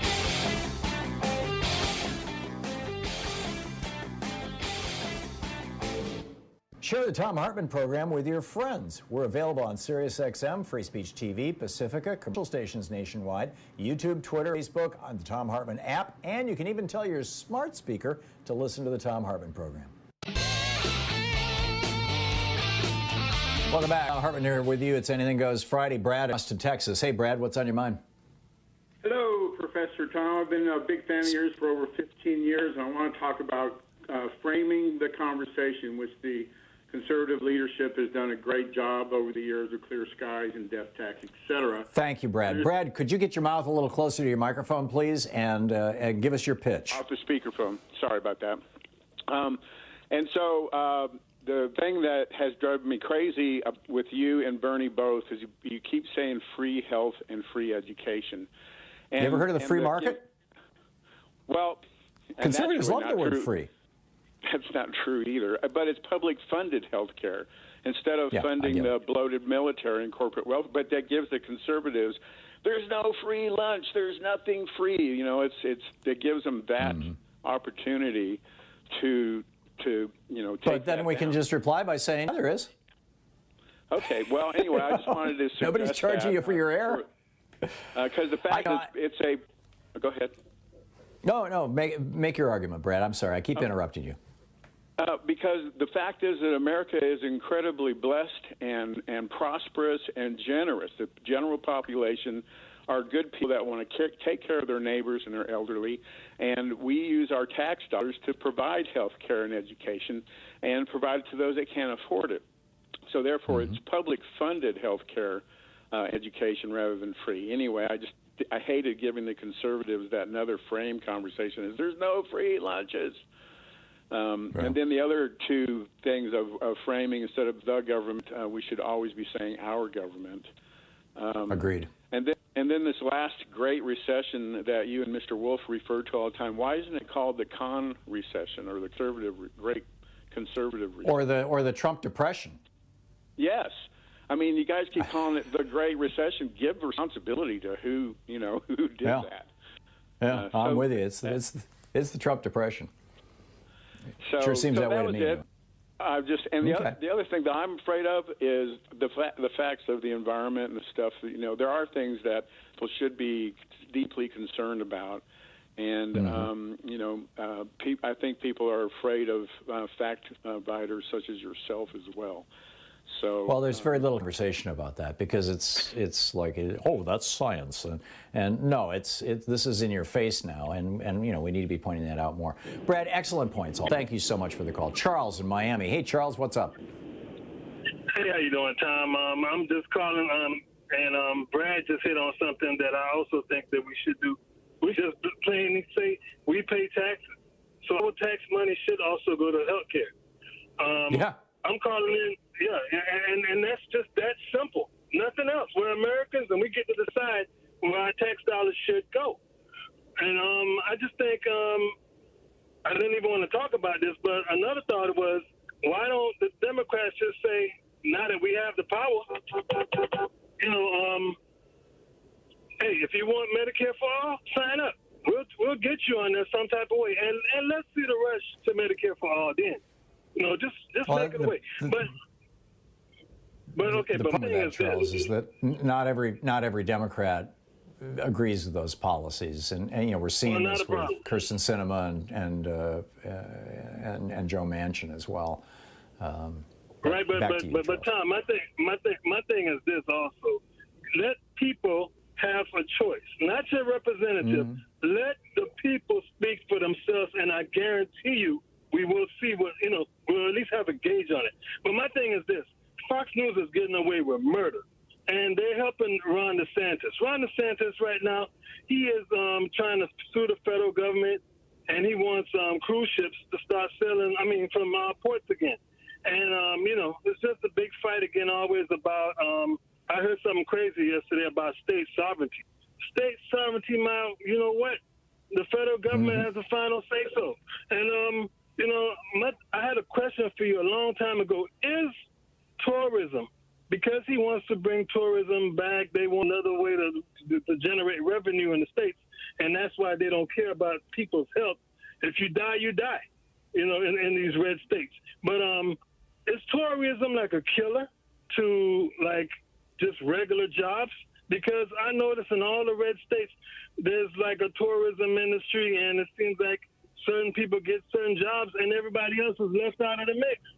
And, I've said it before, they've had all this gentrification where I'm seeing so many people in my neighborhood that's working in my neighborhood that's not part of my neighborhood, that don't come from my neighborhood. And if we don't get the job, even in our own neighborhoods, how are we supposed to pay our mortgage? How can this happen? It's just like it's coming from us at all sides. But is tourism like a detriment to like having factory work industry where unions can actually here's the problem, Charles. Tourism is typically a low-wage industry, but it does generate a lot of money. And particularly in places like, Orlando, where you've got Disney World, or for the cruise ships on the coast, in Miami and Fort Lauderdale, you've got a massive amount of tourism in Florida. You live in Miami, you know this. But you know, the tourism industry really needs to unionize, in my opinion. Charles, thanks. You raised a number of issues I think are worthy of consideration. Tony in Fort Worth, Texas. Hey, Tony, what's up? Hi, Tom. Thanks for being the Republican graveyard where all conservative talking points come to die. Well, many of them anyway. Thank you, Tony. What's up? But yes, the previous caller from Utah that's running around with his hair on fire saying the border's a mess, we're not seeing everything. Tom, I'm one of your truck drivers that's a listener, and I live in Texas. I go to the borders, and it's not the rush of people that are swimming across the rivers, climbing over it's not there. I mean, I've got a friend that's a Border Patrol agent. I have another friend that's a petition for the Border Patrol. It's not there. The panic, the rush of people isn't there. The majority of people that they catch sneaking across at night are, how do I put it, couriers. I mean, what does that mean? Yeah. Drug couriers that are bringing drugs up from Mexico that are... Oh, because the refugees don't want to sneak across. They want to be right there in the open and say, please take me into custody so I can get before a judge and make my case. Because they want to stay. The couriers that are getting caught are the ones that really have business being here in the first place because they've already been caught sneaking over and been sent back. And that's the only way that they can earn a living for themselves or their family at this point is by being a courier. But the undocumented, it's the rush of people that the Republicans are trying to scream and put everybody in a panic. It's not there. It really isn't. Yeah, it's so funny. I get calls from white guys in the North who are like, "Oh my God, the border! Oh my God!" And then I get calls from people like yourself, Tony. You live in Fort Worth, Texas. You're a truck driver, and you go through, to and through the border all the time, and who are saying, "No, not here in Texas."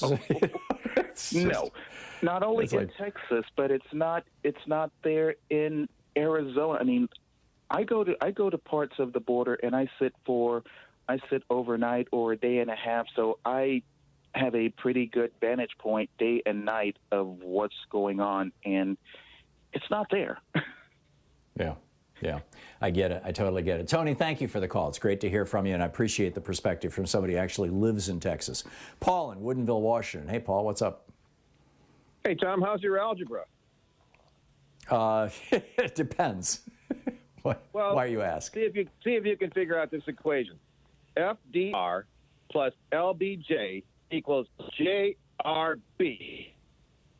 Well, I hope so. I really hope so. The thing that's different is that FDR had a supermajority in the House and Senate. LBJ had a 57-vote majority, if my recollection is right, in the Senate, and he had a pretty overwhelming majority in the House. And Joe Biden is looking at a 50-50 Senate. I mean, that's the train wreck, isn't it? No. First of all, I hope people understand that. That's a great bumper sticker, by the way. For those of you who are bumper sticker makers, you can just send a penny my way for that. I think LBJ plus FDR equals on that, though. JVD, Jared. Okay. The idea here is, that part is not so important. The first thing is we have to let our representatives in Congress know that we love Joe Biden, what he's doing. You have to heap praise. And becoming the composite of Franklin Roosevelt and Lyndon Johnson starts with the idea that you can look yourself in the face in the mirror and say, I can be that. And then you take on the responsibility of being that. And why I'm saying that is that one of the things actually there were 6 things that Lyndon Johnson did that Joe Biden, I didn't really think about when they said, what has Joe Biden done in 47 years? He became the master that Lyndon Johnson did. Lyndon Johnson had 6 axioms of effective legislation, and I'll give them real quick. One was... Paul, I'm sorry, we're out of time, but if you can call back next week, I would love to hear them, okay? Okay. My apologies, we only had 2 minutes there for that rant. We will be back. It's 45 minutes past the hour. We're going to check in with Debbie Hines in about 5 minutes or 4 minutes to find out what happened in the Chauvin trial today. And then, it's Anything Goes Friday for the next hour. Stick around. You're listening to Thom Hartmann. Visit thomhartmann.com for audio and video archives. It's Talk Media for the sane among us. Yeah, there's still a few of us out there.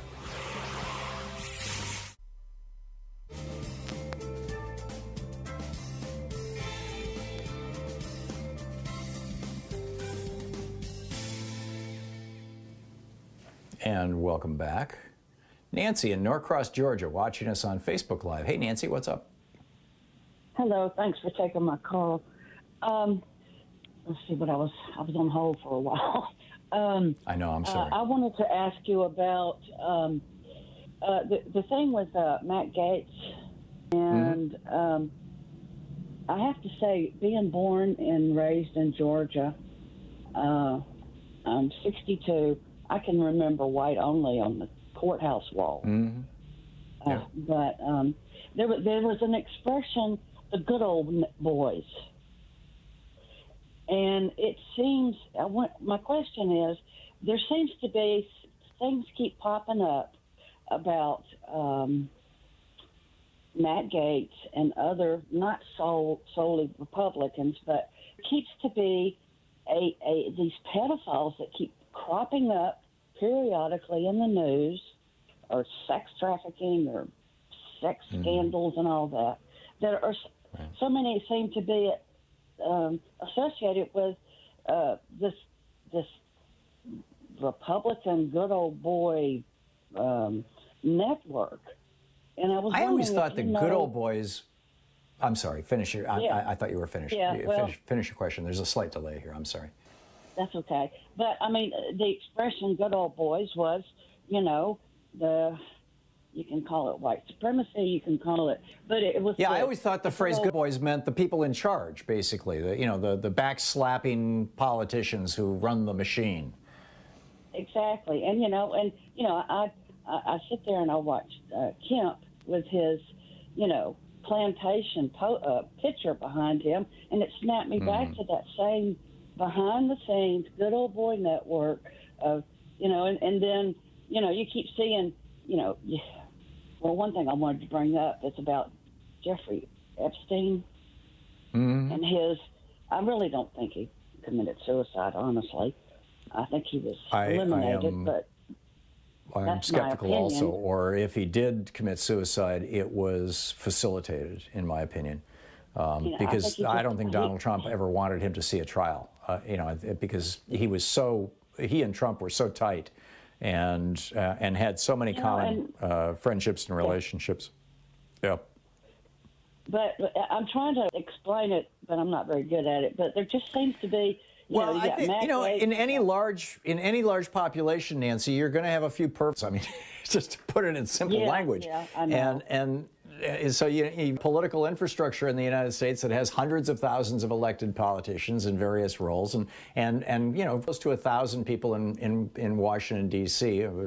535 elected people, and there are going to be some outliers. There are going to be some people who are not what you would call normal.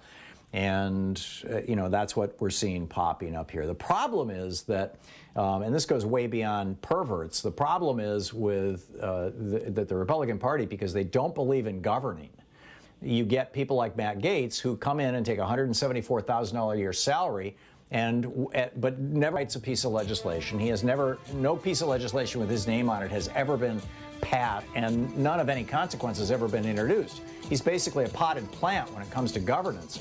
But hey, he's making a big salary, and he's bored, so wine, women, and song. I mean, that's what comes along, and his definition of women is a little different than most people's. Apparently. So, Nancy, thank you for the call. We'll be back with more of your calls on Anything Goes Friday. Actually, we have Hines first, and then we'll pick you up on the other side of the hour.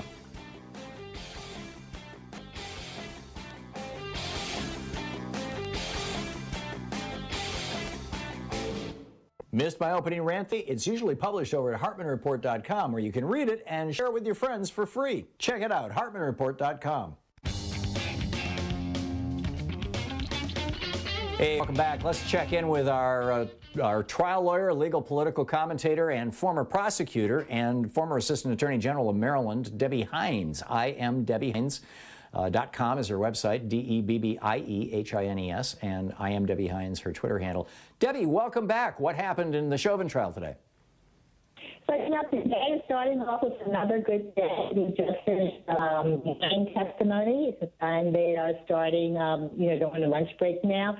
So Dr. Thom testified, and she's a forensic pathologist. She is not the pathologist who performed the George Floyd autopsy, but interesting enough, she is the person who trained Dr. Baker, who is the medical examiner that performed the autopsy. So she's obviously very well qualified. And I think that they had her on to just try to set the groundwork to eliminate some of the issues that they, take the wind out of the sails of the defense, because she set forth very clearly and distinctly that none of these things that the defense is bringing up, drugs, this, that, heart, all the other issues that they're bringing up had nothing to do with his death. The reason that he died had to do with his heart and lung stop, and that's the result of the subdural restraint and the knee on his neck. So she was very, very good in that regard. And she just checked off the boxes. Nope, no phenol was the result. Nope, not this. Nope, no meth. Nope, no COVID.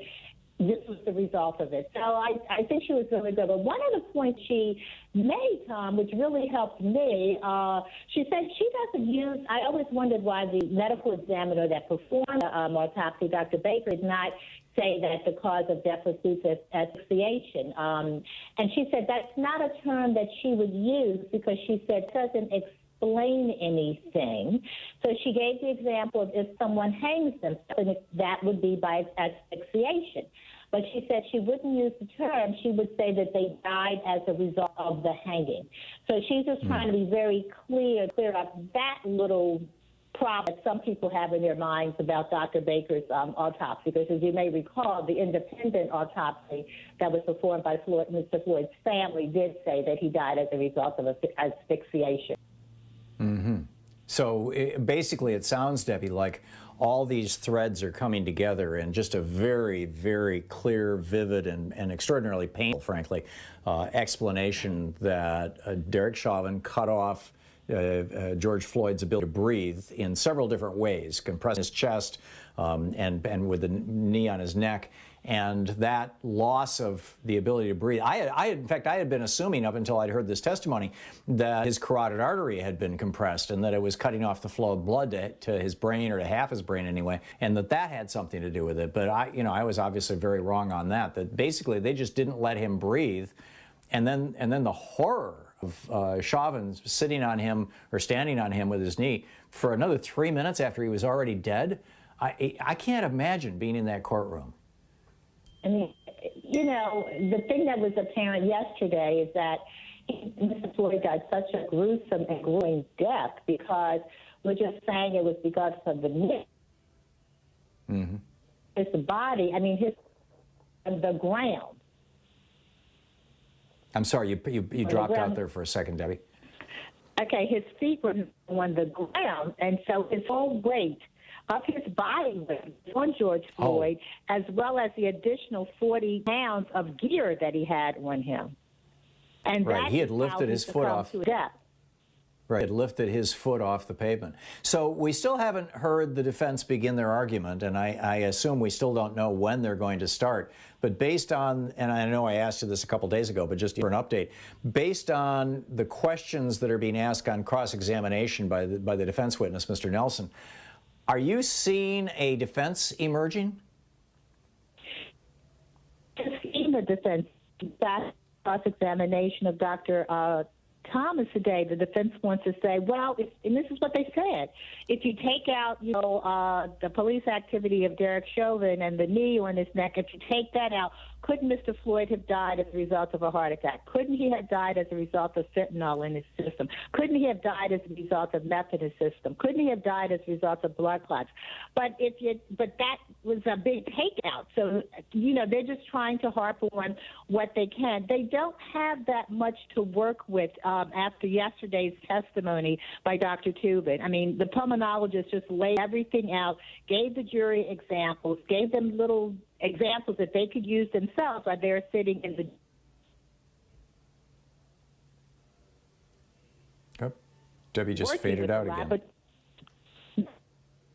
I'm not lying. But sometimes there's a bad disconnect, and I can't move the phone at this point. Yeah, that's okay. Sometimes, it's just one of those days. But the defense is not working with a lot, but you can always find any expert to say anything that you want them to say. And if you pay them, you can find them to say anything. So we're going to see a parade when the defense begins. We're going to see a parade of people rehashing these. Well, you know, he was a big, strong guy. He should have been able to resist that kind of pressure. And he was on drugs and quack, quack, quack. And don't you think that all America, as well as the jury, is going to go, yeah, really? That's what America thinks. But again, remember, Tom, there can be just as much as we, you and I, and many other people across the street. Yeah, Debbie, your phone there can also still be one person. Can you hear me? Yeah. One.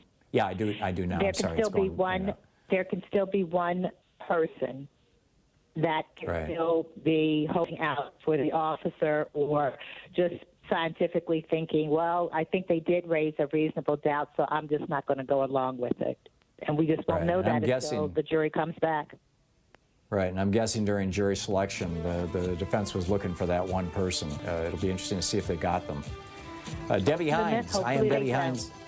Yeah, I agree. I am DebbieHines.com and also on Twitter. I am Debbie Hines. Debbie, thanks so much for dropping by. It's always great getting your insights. Have a great weekend. Thank you. You too. We'll be back. It's heading into the third hour of Anything Goes Friday, picking up your calls right after this break here at the top of the hour.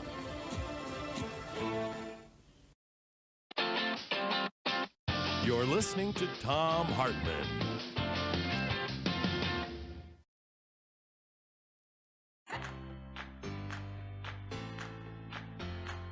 These companies support the Thom Hartmann Program. They are CB Distillery, CBD for sleeping. More info at cbdistillery.com, code TOM. The Clean Phone Pro phone sanitizer and charger. More info at thenewdealshop.com. ExpressVPN, the VPN that just works. More information at expressvpn.com/Tom. X-Chair, changing the world one seat at a time. More information at xchairtom.com. Bloomsy Box, simply better blooms. More info available at bloomsybox.com, code TOM. And Boll & Branch Sheets, crafted for the common good. More info at bollandbranch.com, code TOM.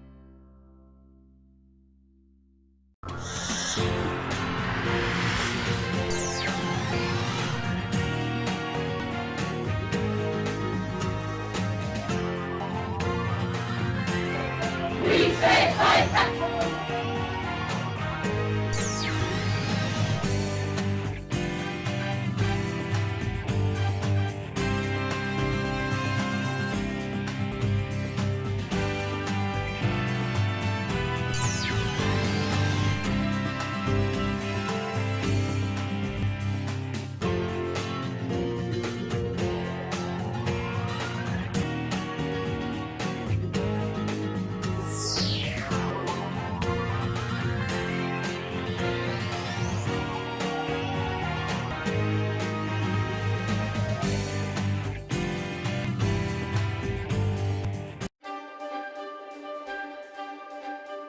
Welcome back to the Thom Hartmann Book Club. Today we're reading from Point to Point Navigation, a memoir by Gore Vidal. This is from the last two chapters, and we're reading from page 258.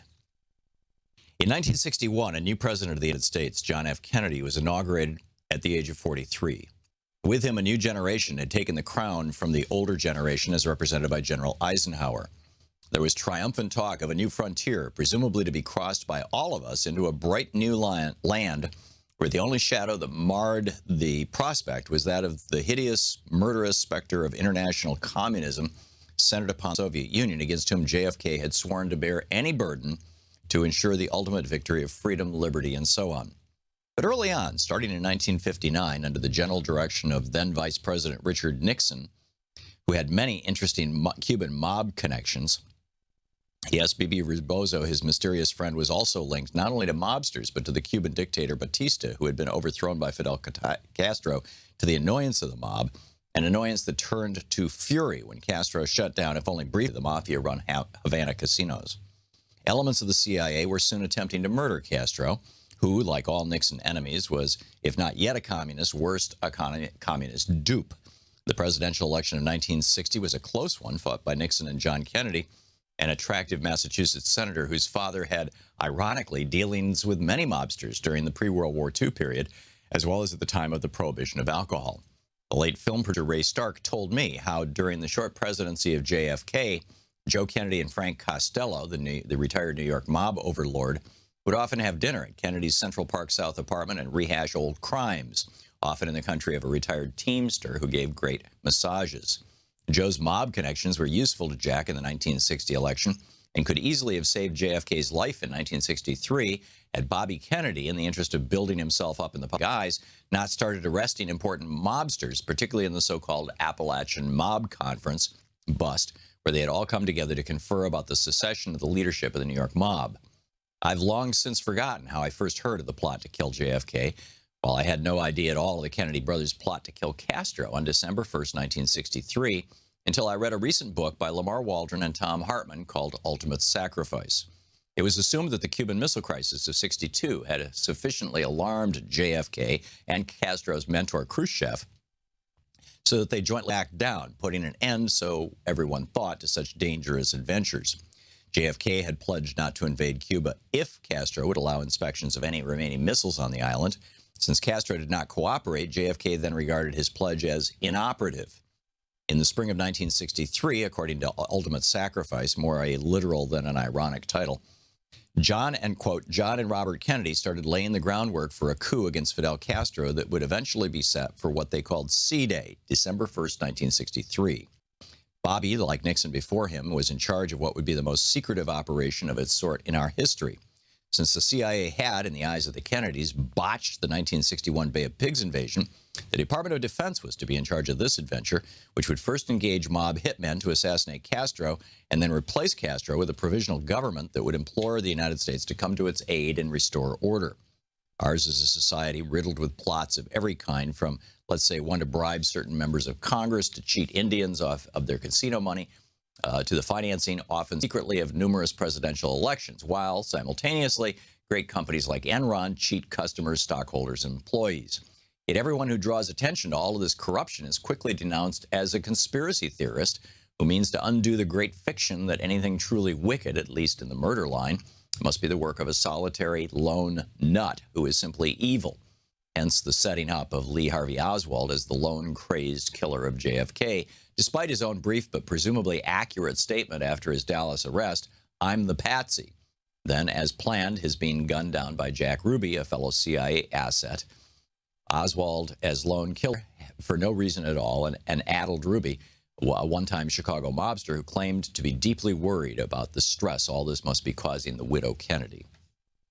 And he goes on in chapter 55. Ultimate Sacrifice describes how the Kennedy C-Day plan was penetrated by three mafia godfathers: Carlos Marcello, New Orleans; Santo Trafficante, Tampa, Florida; and Johnny Roselli out of Chicago.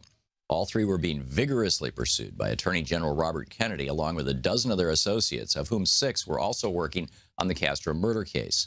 The crime bosses then used parts of the C-Plan, aka AM World, to arrange JFK's assassination in a way that would prevent a thorough government investigation in order to protect the coup plan, its participants, as well as, naturally, national security by invoking the secrecy surrounding the C-Plan. The mob bosses targeted JFK twice before Dallas, once in Chicago on November 2nd, JFK called off his motorcade, and then in Tampa on November 18th. He survived unscathed. Ultimate Sacrifice reveals and details why Robert Kennedy later told several close associates the name of the godfather, Carlos Marcello, who had ordered his brother killed. But he couldn't do anything about it for fear the Soviets might go to war. Ironic and tragic action. I recalled when over the years I'd asked why what happened at Dallas happened, I'd answer, because Bobby had broken a truce made with the mob by Joe Kennedy in 1960. The book, Point-to-Point Navigation by Gore Vidal.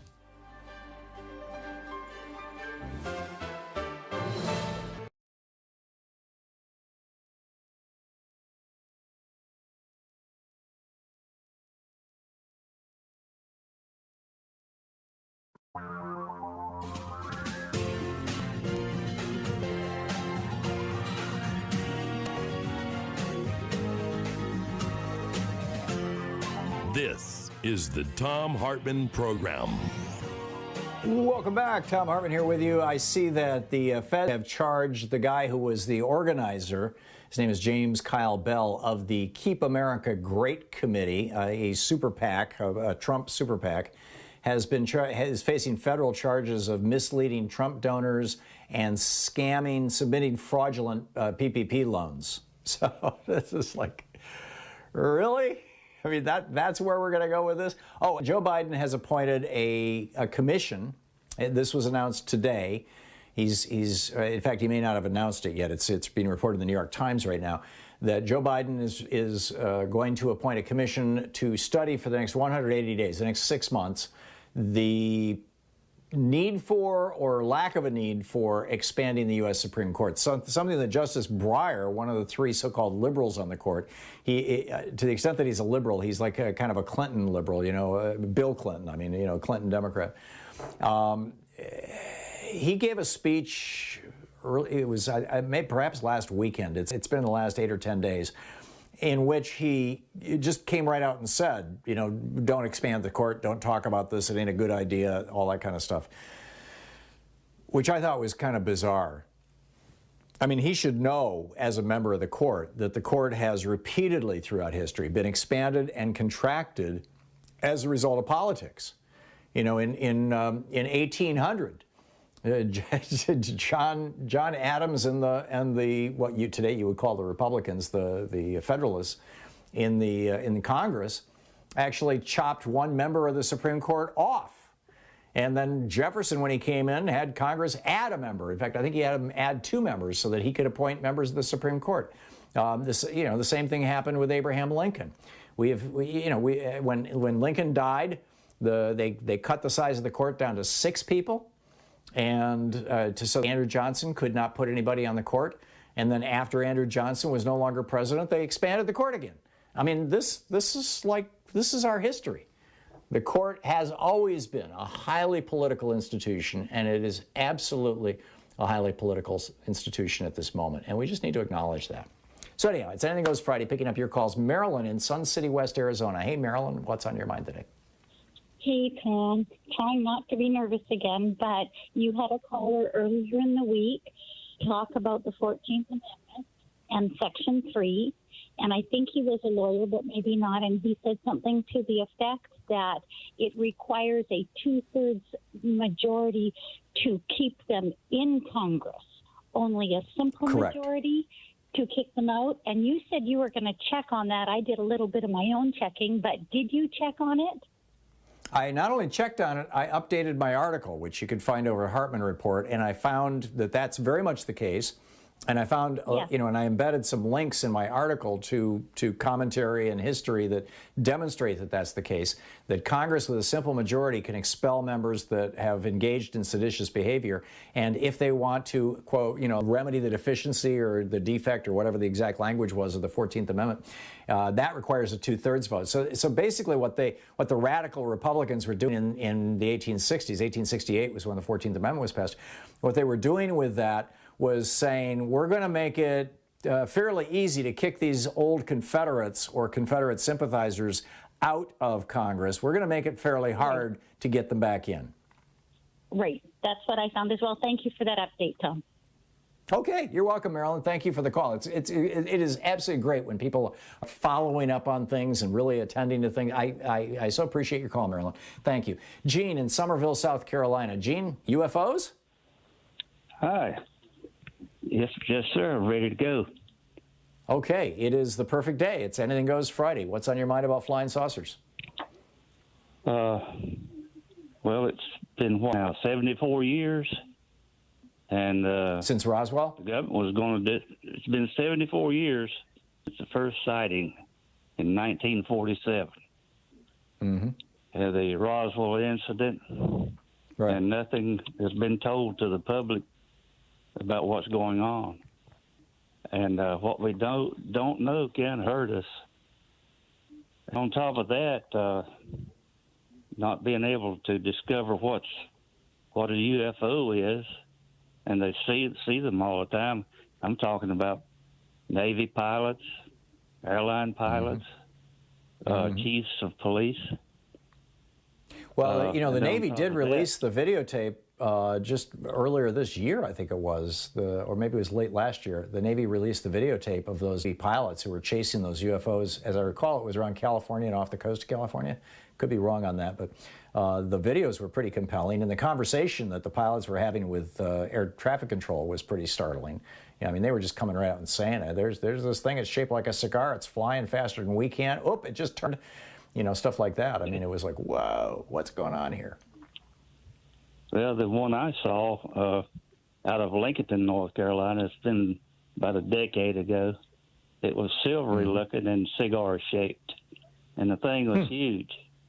And I stopped my car. I'd seen it going down the highway, 321, and I told my wife, I'm going to stop the car, get out, see if this is not a reflection off of my windshield. I did, and there it was when I got out of the car. And I was afraid to get back in. And it wasn't a blimp? I was afraid it would leave, sir. Yeah. It was not a blimp, or a weather balloon or something No. It couldn't have been a blimp because, like I was saying, I got back in my car and I was afraid to because I was afraid it disappeared. And sure enough, got back in my car, looked up through the windshield, and it was gone. And something that big, I can't see how it could take off in that quick time. You know what I mean? Yeah, no, I do know what you mean. I have seen. Go ahead. The government has promised us for years that they were going to reveal to the public what it is, and we still have Wright-Patterson Air Force Base where they claim they have a ship in there and bodies and all this stuff, but they're not going to disclose that to the public. Why not? Yeah, I think we're entitled to know, Gene. I'm with you. I'm twice in my life I've seen things that I can explain that were at least unidentified flying objects for me. Once was with Nigel, an old dear friend of mine who's also kind of our webmaster, and that was in the UK. And then when I was a kid with my dad. Anyhow, Jeremiah in Coalport, Pennsylvania. Hey, Jeremiah, what's on your mind today? Hey, Tom. Someone should tell Joe Manchin that the filibuster is basically useless when the Democrats are in the minority, because if the Republicans really, truly want something, they're just going to undo the filibuster like they did with Neil Gorsuch. But if, exactly. If Joe Manchin still wants a filibuster, I propose this compromise. Democrats undo it for now, and if Republicans ever get the majority during the lame duck session of Congress, we'll just reinstate the filibuster. How's that for a compromise, Joe? What do you think about that? I think that's entirely reasonable. My personal opinion of what Joe Manchin is doing is, he's in a state that Trump overwhelmingly won. He's in a state where probably the majority of people in that state watch Fox News, and white supremacy is a big deal in West Virginia. And so he's got to walk, and he's on Fox News like every week. So he's got to walk this very fine line, keeping Fox News and his Trump voters happy, and at the same time trying to work with the Democratic caucus and actually get things done. It seems to me sometimes that Manchin's call for bipartisanship is actually like he's the one who's Republican, who's being bipartisan with us. But he keeps trying to bring along another Republican so it'll look good in West Virginia. And whether, how this is going to play out when push comes to shove, which I think is going to happen next week or in the next 2 weeks, probably at the very latest, because Congress is coming back in session Monday. I think that how this is going to play out is going to be real interesting to see, because Manchin has put his cards on the table now, and it's up to Chuck Schumer to call them. We'll be back with more of your calls on Anything Goes Friday. This is the Thom Hartmann Program. It's the place where we dare to ask, is Walmart a person? And we dare to say, no, it's a damn corporation. Come on, stop pulling line. We'll be right back.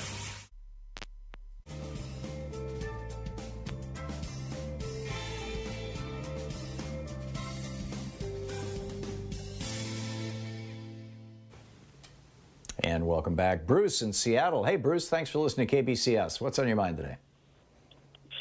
Oh, hey, Tom.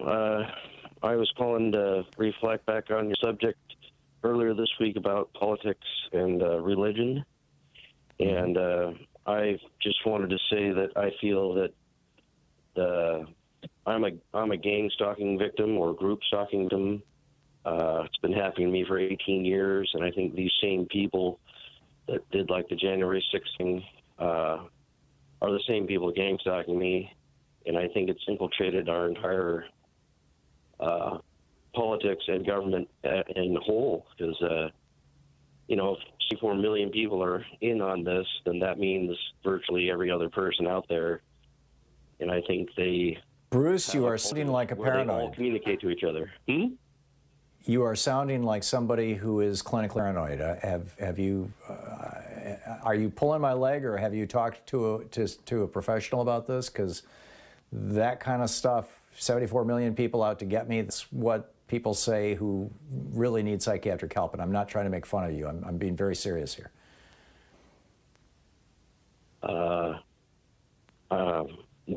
Religious people, they're all... Right.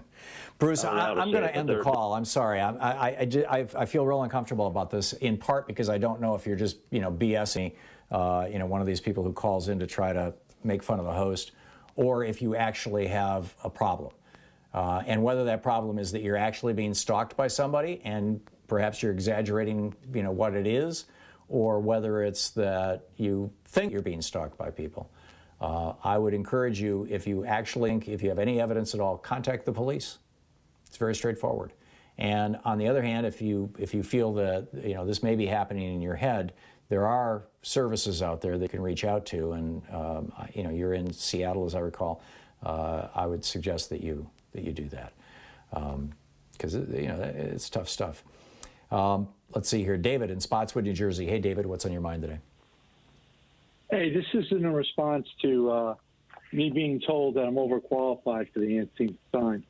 I was just wondering if Bernie Sanders lowers the age to 55, which I am, the Medicare age, is that going to cause a problem financially? I mean, because if I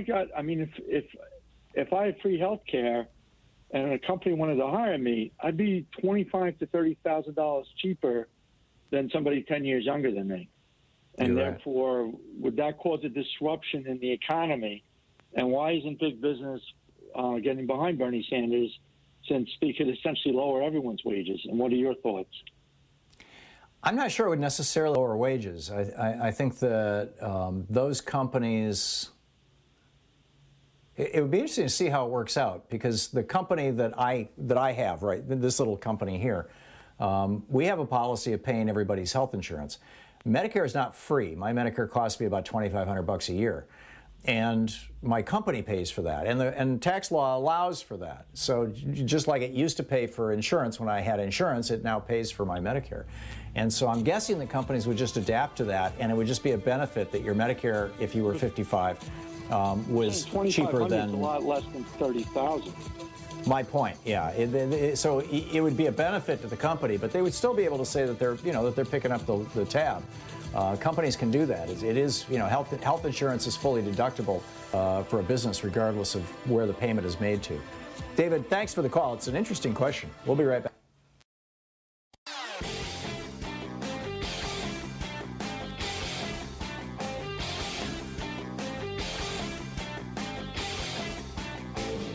Share the Thom Hartmann Program with your friends. We're available on SiriusXM, Free Speech TV, Pacifica, commercial stations nationwide, YouTube, Twitter, Facebook, on the Thom Hartmann app, and you can even tell your smart speaker to listen to the Thom Hartmann Program.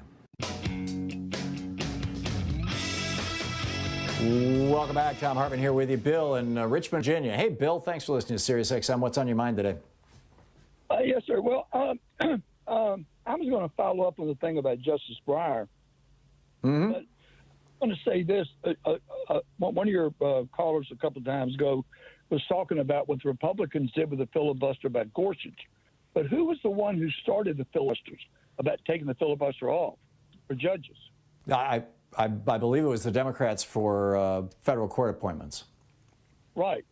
So it seemed to me like, and maybe I'm a cynic, or maybe I go back to what Hamilton said, don't the parties realize that one does one thing, that's going to come back and come around? I saw an article by Ruth Marcus in the Washington Post, and she said the same thing about the filibuster. And I think what Breyer's idea is that if everybody comes in and changes everything, unless there's a permanent majority in one party, and that's not likely to happen, it makes people lose faith in the whole system. I don't think so, Bill. I think what it does is it allows people to see the contrast between the sides when things go back and forth and back and forth. When the Republicans reduced the size of the court after Lincoln was assassinated, Andrew Johnson became president.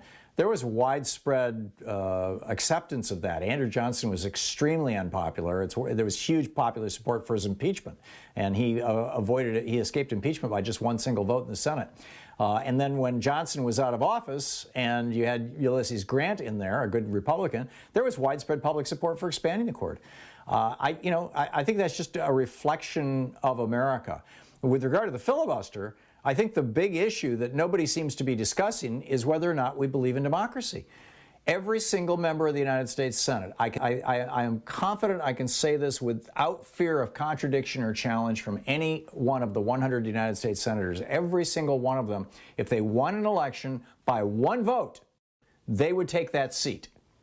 And, by one vote that could be verified. And so they all believe in democracy when it comes to getting into the Senate. But they don't believe in democracy when it comes to running the Senate.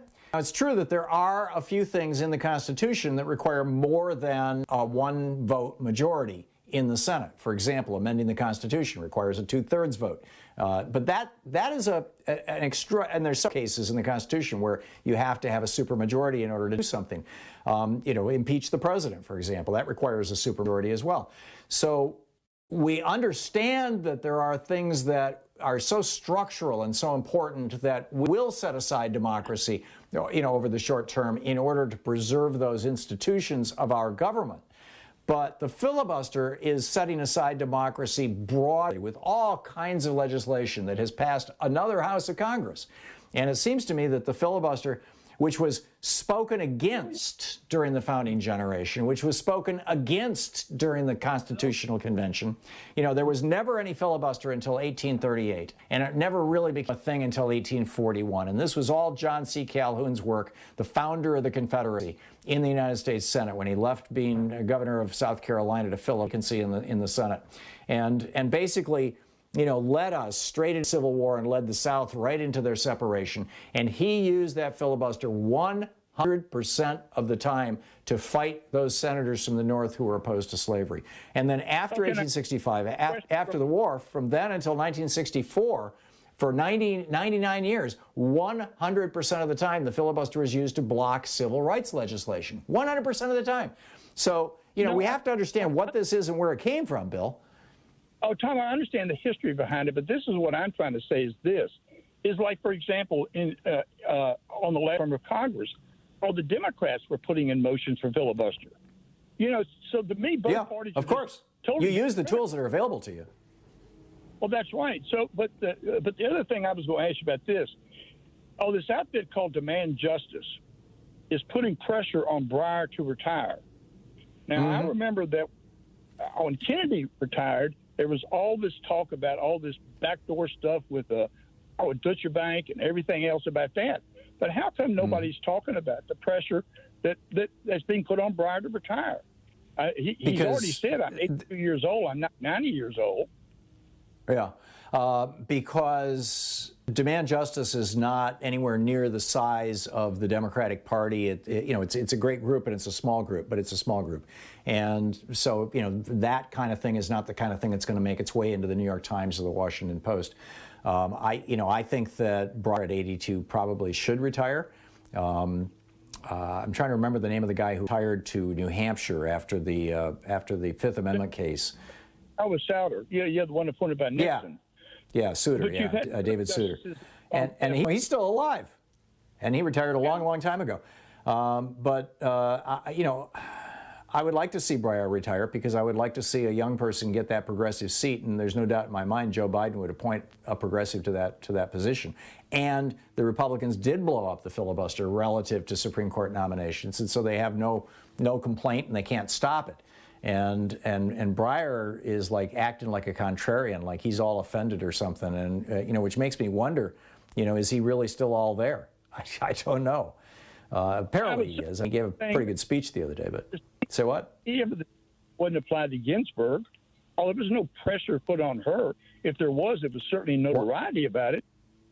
Well, that was because she was on the court when Trump was president.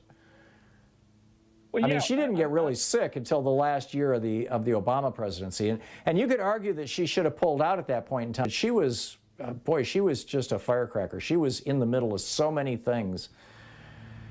I get what you're saying, Bill. I get what you're saying, and it's complex. What can you say? Anyhow, we're hitting a break here. We'll be back in a few minutes with more of Anything Goes Friday, whatever's on your mind. From UFOs to the Supreme Court to civil rights to whatever. The piece I have published over at HartmannReport.com today is all about how the Republican brand has become basically white supremacy and white nationalism and nothing else. Check it out. You're listening to the Thom Hartmann Program. Call 202-808-9925. And we've been talking about that today, too, because that was kind of my opening rant. So we'll get back to, pick up your calls on that as well. We'll be right back.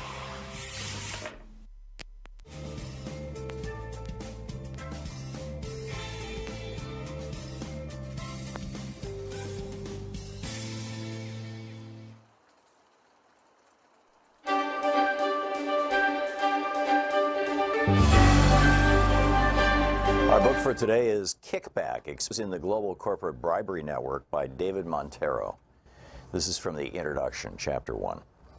During Watergate, the appointment of a special prosecutor to investigate Richard Nixon's alleged tampering with elections was intended to mark the close of a sordid chapter in American history. Instead, that effort, culminating in Nixon's resignation, would prove to be only the beginning of a deeper political morass that America would face for decades to come. Congressional investigations would uncover for the first time that multinational corporations, through slush funds and bribes, were not only secretly funding political organizations at home, like Nixon's re-election campaign, but corrupting foreign officials abroad. This new perspective on the corporate abuse of power and its impact overseas would result in the Foreign Corrupt Practices Act, FPCA, groundbreaking legislation that, by prohibiting commercial bribery for the first time in history, sought to change how capitalism and political affairs were conducted all around the world. Now, more than 40 years later, we are experiencing a kind of deja vu as the special counsel investigates whether the president allegedly abused his power, again by obstructing an inquiry into a possible manipulation of our country's elections. Just as was the case in Watergate, whatever special counsel Robert Mueller uncovers will likely mark the beginning, rather than the end, of a reassessment of how power actually operates in this country. And just as in Watergate, there's the possibility that Mueller's far-reaching probe may reveal how tightly political corruption and corporate corruption are linked through bribery, just under the surface of America's political life. Nixon was the recipient of secret corporate donations, which were considered illegal because they should have been disclosed. But the payments, while unlawful, did not compromise the presidential election itself. Mueller's Russian inquiry is directed at a potentially far more serious crime, whether Donald Trump, the head of a sprawling business empire, colluded with a foreign power to deliberately sway the American electorate, committing the very crime that the FCPA had been trying to eradicate since Watergate. The offer of a foreign bribe, a kickback. That law specifically states that a corporate bribe need not involve an actual exchange of money. An offer of anything of value, such as a promise to a foreign government official, is sufficient to violate its terms. This is precisely what Mueller is trying to ascertain, whether Trump, his company, his associates, or his family, or some combination of them, offered a promise to Russian government officials, a quid pro quo, that if they helped Trump by manipulating the elections, Trump, if victorious, would ease U.S. sanctions against Russia. Doing so would allow greater U.S. investment of Russia and would benefit Russian officials and oligarchs, the Trump business organization, the corporate interests of the Trump family, and former members of his senior staff, including Paul Manafort, his one-time campaign chairman, and Michael Flynn, his disgraced national security advisor. If the Trump organization or anyone connected with it did make such a promise, and depending on how that promise was conveyed to Russian officials, The Justice Department would have strong grounds for pursuing an FCPA charge, among others. An FCPA violation is within Mueller's mandate to investigate, quote, any matters that arose or may arise directly from this investigation. As has been widely observed, Mueller has hired 2 former federal law enforcement officials with extensive experience in investigating fraud, money laundering, and overseas bribery. Andrew Weissman, who ran the Justice Department's fraud section, which enforces the FCPA, and Greg Andres, who helped oversee FCPA policy in the criminal division. The drama playing out in Washington starkly highlights the fact that foreign corporate bribery can be a deeply misleading term. We've come to regard it, when we think of it at all, something that unscrupulous companies do in distant countries, so that any impact it has must be contained overseas. If a corporation pays kickbacks to a greedy government official abroad, why should we be concerned? But in a highly interconnected world, bound together by a global market, a global financial system, and the constant migration of peoples, goods, capital, corruption rarely stays out there. Bribes eventually harm Americans, American society, American values, and American interests, both domestically and around the world, in ways that are difficult to gauge. Why do firms resort to bribery? The obvious reason is to gain an advantage over their competitors. But illicit payments also buy the illusion of growth in the short term, of increased market share and inflated firm value. It does not take into account the harm that this practice causes to companies themselves, sinking employee morale, diminished profit margins, and the possibility of hundreds of millions of dollars in fines and penalties, not to mention a reputation that will be associated with corruption and deceit. They also effectively steal the public's money, because the majority of bribery cases involve capital-intensive development and infrastructure projects such as roads, dams, defense systems, oil extraction, or mining that are publicly funded. To recoup the bribes involved in winning such contracts, companies conspire with foreign officials to inflate the costs, sometimes by 10 or even hundreds of millions of dollars. While the companies and the officials win out, taxpayers are left shouldering the burden. Corporate bribes involve a remarkable amount of money. The World Bank has estimated $1 trillion a year, although this may represent the high end. Others have placed the market at 10% of the $4 trillion spent annually on global public procurement. The book Kickback by David Montero.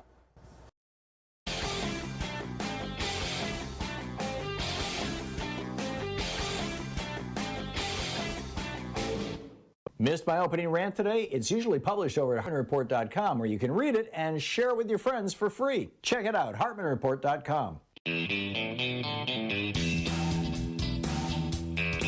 4 minutes past the hour. Thom Hartmann here with you.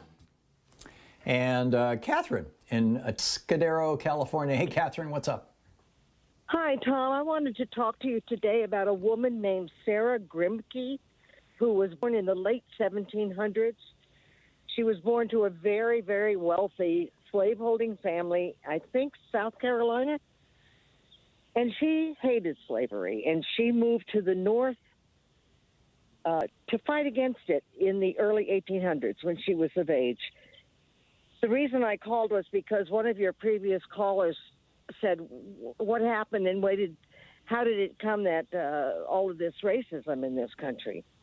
And this is something that Sarah Grimke wrote. And I wrote it down when I read it a year or so ago because it struck me. And she said, it has come to me as a great revelation that abolition is different from the desire for racial equality. Color prejudice is at the bottom of everything. And if it is not fixed, the plight of the Negro will continue long after abolition. She thinks it's because of the color, and she joined the Quaker Church. And when the blacks came to service, they had to sit in the very back on a separate bench. Yeah, Lincoln gave a speech with a similar sentiment, that he said he was never in favor of the races living together, but he didn't think that anybody should be held in slavery. It was kind of an incrementalism that he later abandoned, but and the radical Republicans totally abandoned in post 1865, right up through 1876 with the election of Rutherford Hayes and the end of Reconstruction. and then it came back, of course, with Plessy versus Ferguson in 1896 or 8, whichever year that was, and basically held for most of the history of the 20th century. Was that your point? Or what was your point, Catherine? Well, my point was that earlier today, a woman called and wanted to know how we came to be so racist in this country, and Sarah Grimsky said it was the color of the skin that caused that. That it wasn't just abolition wasn't enough. You had to get past the fact that these people's skin color is different than ours, and that holds for Africa, Mexico, South America. When you think about it, we white Europeans, for some reason, hold that against them. So that was my point. That was the pieces of evidence I would offer are, Chris Christopherson's old song. Everybody's got to have somebody to look down on, and what's going on in Northern Ireland right now, where it's white people, killing white people. There is, if you can convince people, any people, that people who are different from them, and it doesn't have to be a different skin color, but identifiably different from them, because they, fill in the blank, right? In the case of Northern Ireland, because they're literally a different religion and a different nation, essentially. If you can convince people that people who are different from them are evil or destructive or out to get them or whatever, you can cause genocide, you can cause slavery, you can cause all kinds of horrors, and even softer horrors like segregation, or even the almost invisible horrors, at least to the people who are inflicting them, like redlining, those kind of things. And so it's really the laziest form of saying those people are different from us is to say, because you can see it on their skin. Right? I mean, that's just the racism is the laziest form of us-themism. I'm not sure that we have a word for it in our vocabulary. Excuse me. And I think we just need to acknowledge that it's and it's also one of the reasons why it's the hardest to get rid of. You had these wars between Irish Catholics and Italian Catholics in the late 1800s here in the United States, in the late 18th century. And, it was you're different than me. But because they all had white skin over a period of a generation or two, they were able to basically integrate and just kind of merge into the great whiteness. And that's not an option that people with dark skin have. And so, therefore, I think we need to have some very specific protections and acknowledgement of what's going on. Catherine, I got to move along, but thank you. That was a useful comment. Jeff, Portland, Oregon. Hey, Jeff, what's up? Hey, good morning, Tom, and happy Friday. Tom, I don't think it can be said enough that had America not risen up and voted out Trump, there'd be no end in sight to this pandemic. He had no plan for a vaccine rollout. And instead of suppressing the virus, he would have suppressed the death numbers and locked up data scientists, much like DeSantis has done in Florida, yet on a much grander level. We would be so. Yep, I agree. Yeah, and we're still not out of the woods, but once we hopefully do emerge from this crisis, the pre-pandemic crises have not gone away. Everyone should read your piece today on GOP racism and white supremacy. B, let's begin to end the gun violence epidemic that President Biden forcefully addressed yesterday. And C, finally, climate change, Tom. Not only do we need to go big and bold with green new infrastructure, but we need President Biden to stop existing and new fossil fuel infrastructure, which means stopping the illegal Dakota Access Pipeline, shutting down the Lines 3 and 5 tar sands pipelines. But lastly, Jake Johnson had a piece on Common Dreams March 9th about how the notorious Louis DeJoy of the post office awarded a $6 billion 10-year contract for 165,000 new postal vehicles to the Oshkosh Corporation. They're going to be largely gas-powered rather than 100% electric had he chosen the other top contender, a truck maker named workhorse. And on top of that, Tom, there was a suspicious $54 million purchase of Oshkosh stock 24 hours before his announcement. You know, this contract needs to be nullified. This guy's got to go. What's the status of why he hasn't been removed yet, Tom? We learned last week, Jeff, that there are 6 members of the Postal Board of Governors, and I think that there's only 6 members now still on it. It's a 10-member board, but several have dropped off since Trump left. Trump had appointed all of them because they require Senate confirmation, and McConnell had refused to grant that to Obama's nominees. And so anyhow, that 6 of those 10 people are just 100% loyalists to DeJoy. And so the movement is growing, and you've got a number of people. I believe it's Tammy Baldwin. I could be wrong. But there is one senator in particular who's just been pounding on this, and you can follow that on Twitter and in other places as well. But that's the thing. I mean, we've got to build the pressure on Biden to get this guy Louis DeJoy out, but that requires firing the entire Postal Board of Governors. Jeff, thank you for the call. John in Santa Fe, New Mexico. Hey, John, what's up? Hey, you had a previous caller talking about Roswell. Terry Gross had a guest on a show about 10 years ago who said that he had inside knowledge because he worked at Roswell that it was Stalin sent a couple of kids in a flying disc over to New Mexico to land. They had macrocephaly, extremely large heads, so that they looked like aliens. And so he was trying to create a War of the Worlds panic.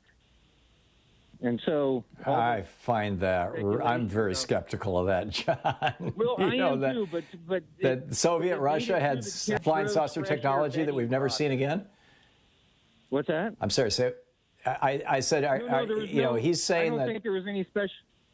It was a couple of Nazi scientists that created this flying craft, and so I am skeptical too.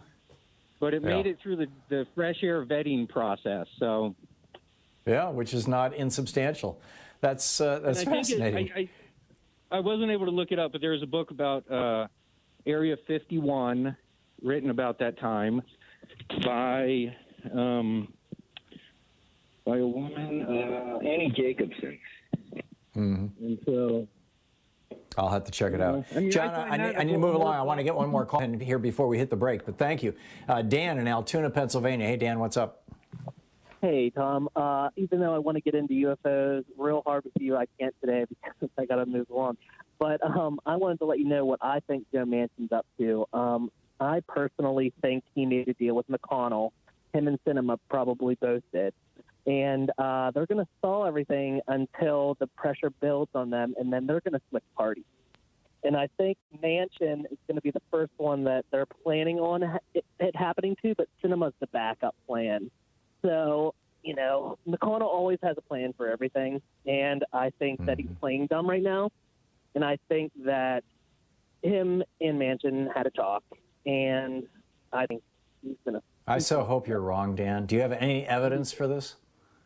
No, so just the way, there's no real evidence. It's just kind of the way he's acting reminds me of, friends I've had in my life. Or Joe Lieberman.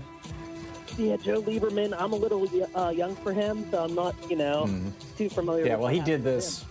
He did this in the first years of the Obama administration and eliminated the possibility of a public option for Obamacare by doing that. Dan, I sure hope you're wrong, but it is a possibility and it's something we should be concerned about. I appreciate the call. You're listening to Thom Hartmann. Visit ThomHartmann.com for audio and video archives. 45 minutes past the hour on Anything Goes Friday. Back with more of your calls in just a moment.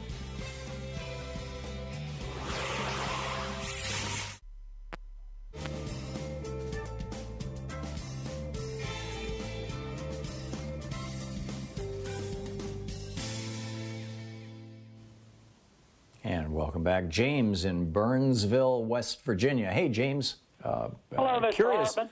Your I'd like to have thoughts your opinion on changing the definition of what a traitor is.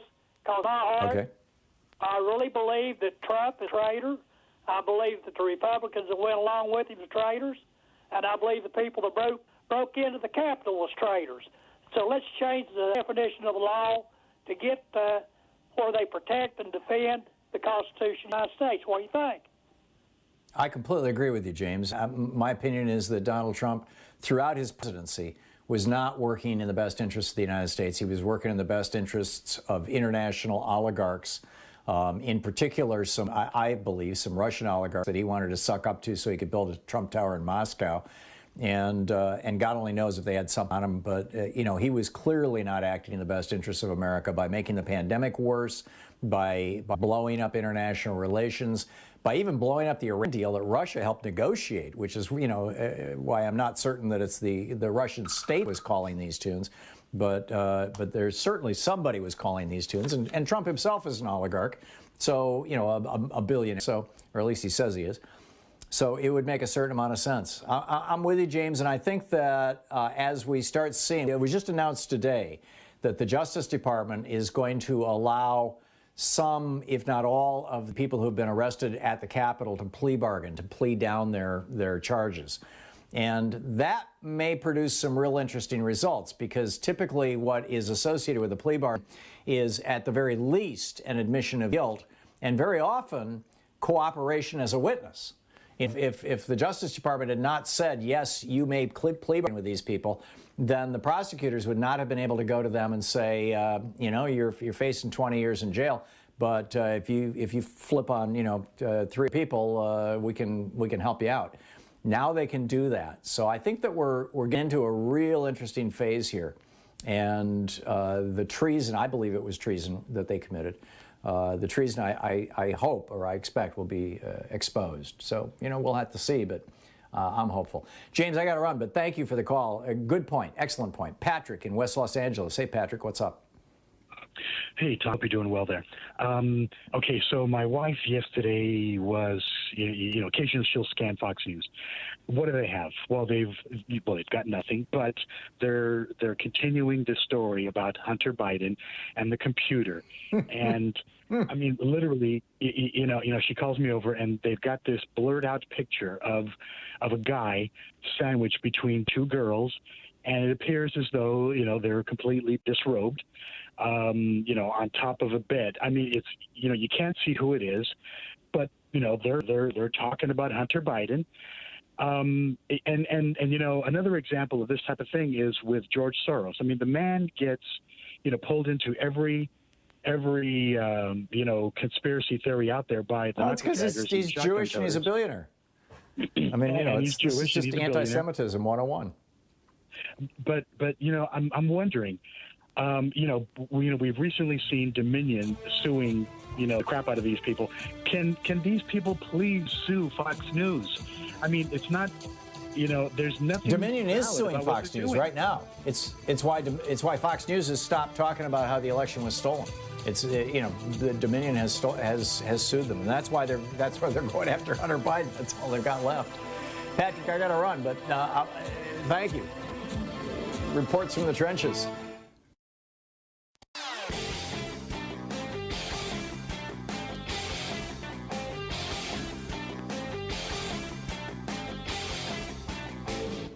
Missed my opening rant today? It's usually published over at HartmannReport.com, where you can read it and share it with your friends for free. Check it out, HartmannReport.com.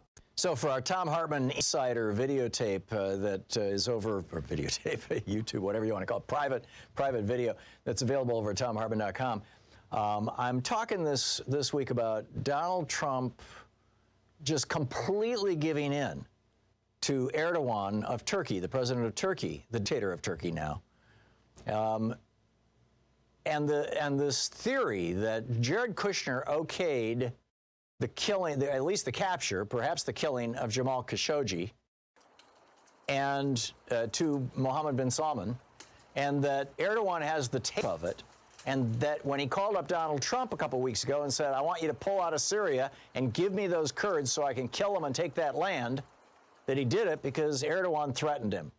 And then Erdogan comes to the United States, a week or 2 later and gets a whole state dinner thing. Check it all out. It's over at ThomHartmann.com. I think you'll find it fascinating.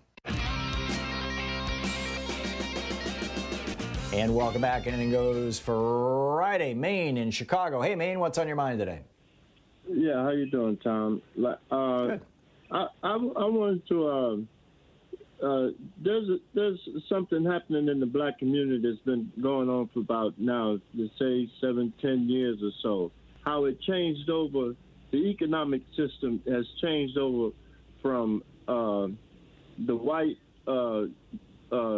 entrepreneur, store owner, to now we have Indians from India and Middle Easterns, like from Iraq or Israel, from the Middle East area there. And so now they've gotten our stores, and we as people of color, we see them as people of color, but then again, we see them also doing the same thing that white man was doing after he closed the store. He left the community. They don't live in our communities, but yet now they have our stores from you could call them economic engines, because they own the courtway buildings with the apartment buildings and stuff like that. And I'm curious, how did we miss this exchange as people living there? And I was just wondering, how do you see something like that? How do you see? Think that. Go ahead. Yeah, Maine, what you have identified is the remnant of 100 years more, obviously, but the economic structures today were largely put in place after the Civil War.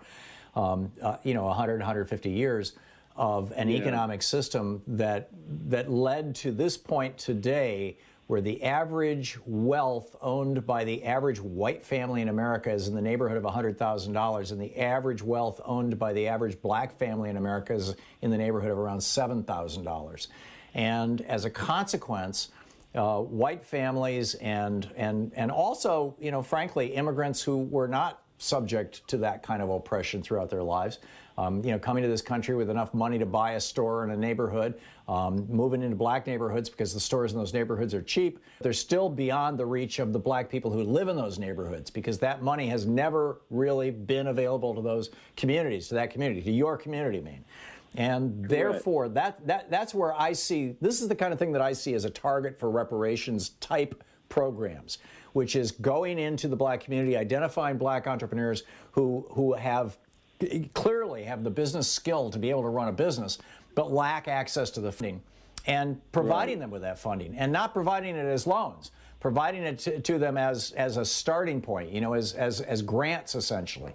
And that would be one of the most, in my opinion, now, I'm not any kind of expert on this, but I think that would be one of the most effective kind of pressure points or pivot points where you could affect change in a community. And then when you've got people in the community who own the businesses in the community, you're recycling the money in the community. And by the way, I would say that white people have, I don't want to say the same kind of problem, but broadly speaking, all of America has this problem in that, Walmart, which is owned by a family of 5 billionaires, who are the richest family in America and one of the 2 richest families on earth, they're all over the country, and they've wiped out all kinds of local white businesses. And so it's like this, our economy has been colonized in micro and macro ways, and we need to stop it. We need to break up these giant companies that are doing this, and we need to, number one, in the larger America, and in the minority communities, we need to develop programs that deliver resources, money, grants right into those communities that allow them to run their own business in their own communities so that we can have local community businesses. But the reason I brought Walmart into this conversation is because if we went into your neighborhood, Maine, if the American government was to go into your neighborhood and say, okay, we're going to identify some people, grant the money, and suddenly your neighborhood starts becoming prosperous, you know what's going to come down the road? A Walmart. You're going to start seeing chains move in. You're going to see, and then suddenly at the end of the day, they push the button, and all that money goes to Bentonville, Arkansas, and a bunch of it, ends up in China, and a bunch of it gets skimmed off for the Walton family. So there's like this micro problem or situation or whatever the crisis, whatever the word is, that has to do with systemic racism. and that needs to be solved, and it needs to be solved in a significant way, and it needs to be solved quickly because it is a crisis. And then there's this macro problem that the entire economy has been subsumed by giant corporations that just act like blood-sucking leeches on the back of working people of all races across the country. And that will threaten black communities when they start getting prosperous. So we need to address both, in my opinion, at the same time. I hope I'm making sense, man. Well, you did, yeah. Okay, thank you. Maine, I got to run. Thank you so much for the call and for raising a really serious topic. We'll continue our conversations next week. Special thanks to Louise Hartman, Sean Taylor, Nate Atwell, Jamie Holly, Joyce the Hammer, Nance, Nigel Peacock, Sue Nethercutt, Patrick Hoyt, Geraldine Help, Ron Hartenbaum, Chase Spross, Nicholas Miller, Pat Sweeney, Jabbermocky, and Jay LeBlanc. Great folks who help bring this show to you every day, and special thanks to all of our affiliates. However you're getting this show, we are so appreciative of it. So get out there, get active, tag You're It, help make democracy work, and have a wonderful weekend. We'll see you on Monday. You've been listening to Thom Hartmann. For audio and video archives, visit thomhartmann.com.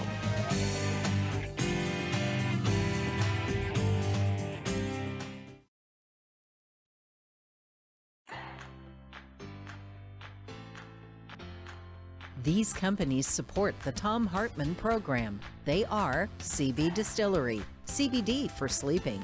More info at cbdistillery.com, code TOM.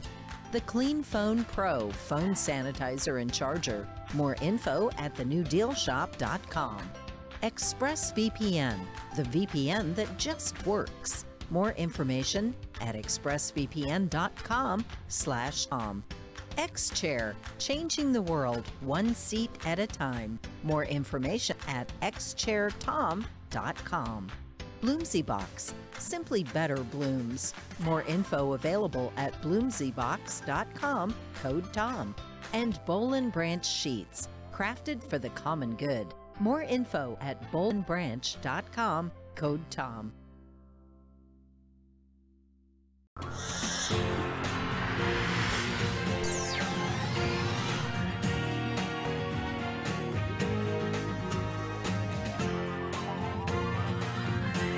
We say fight back!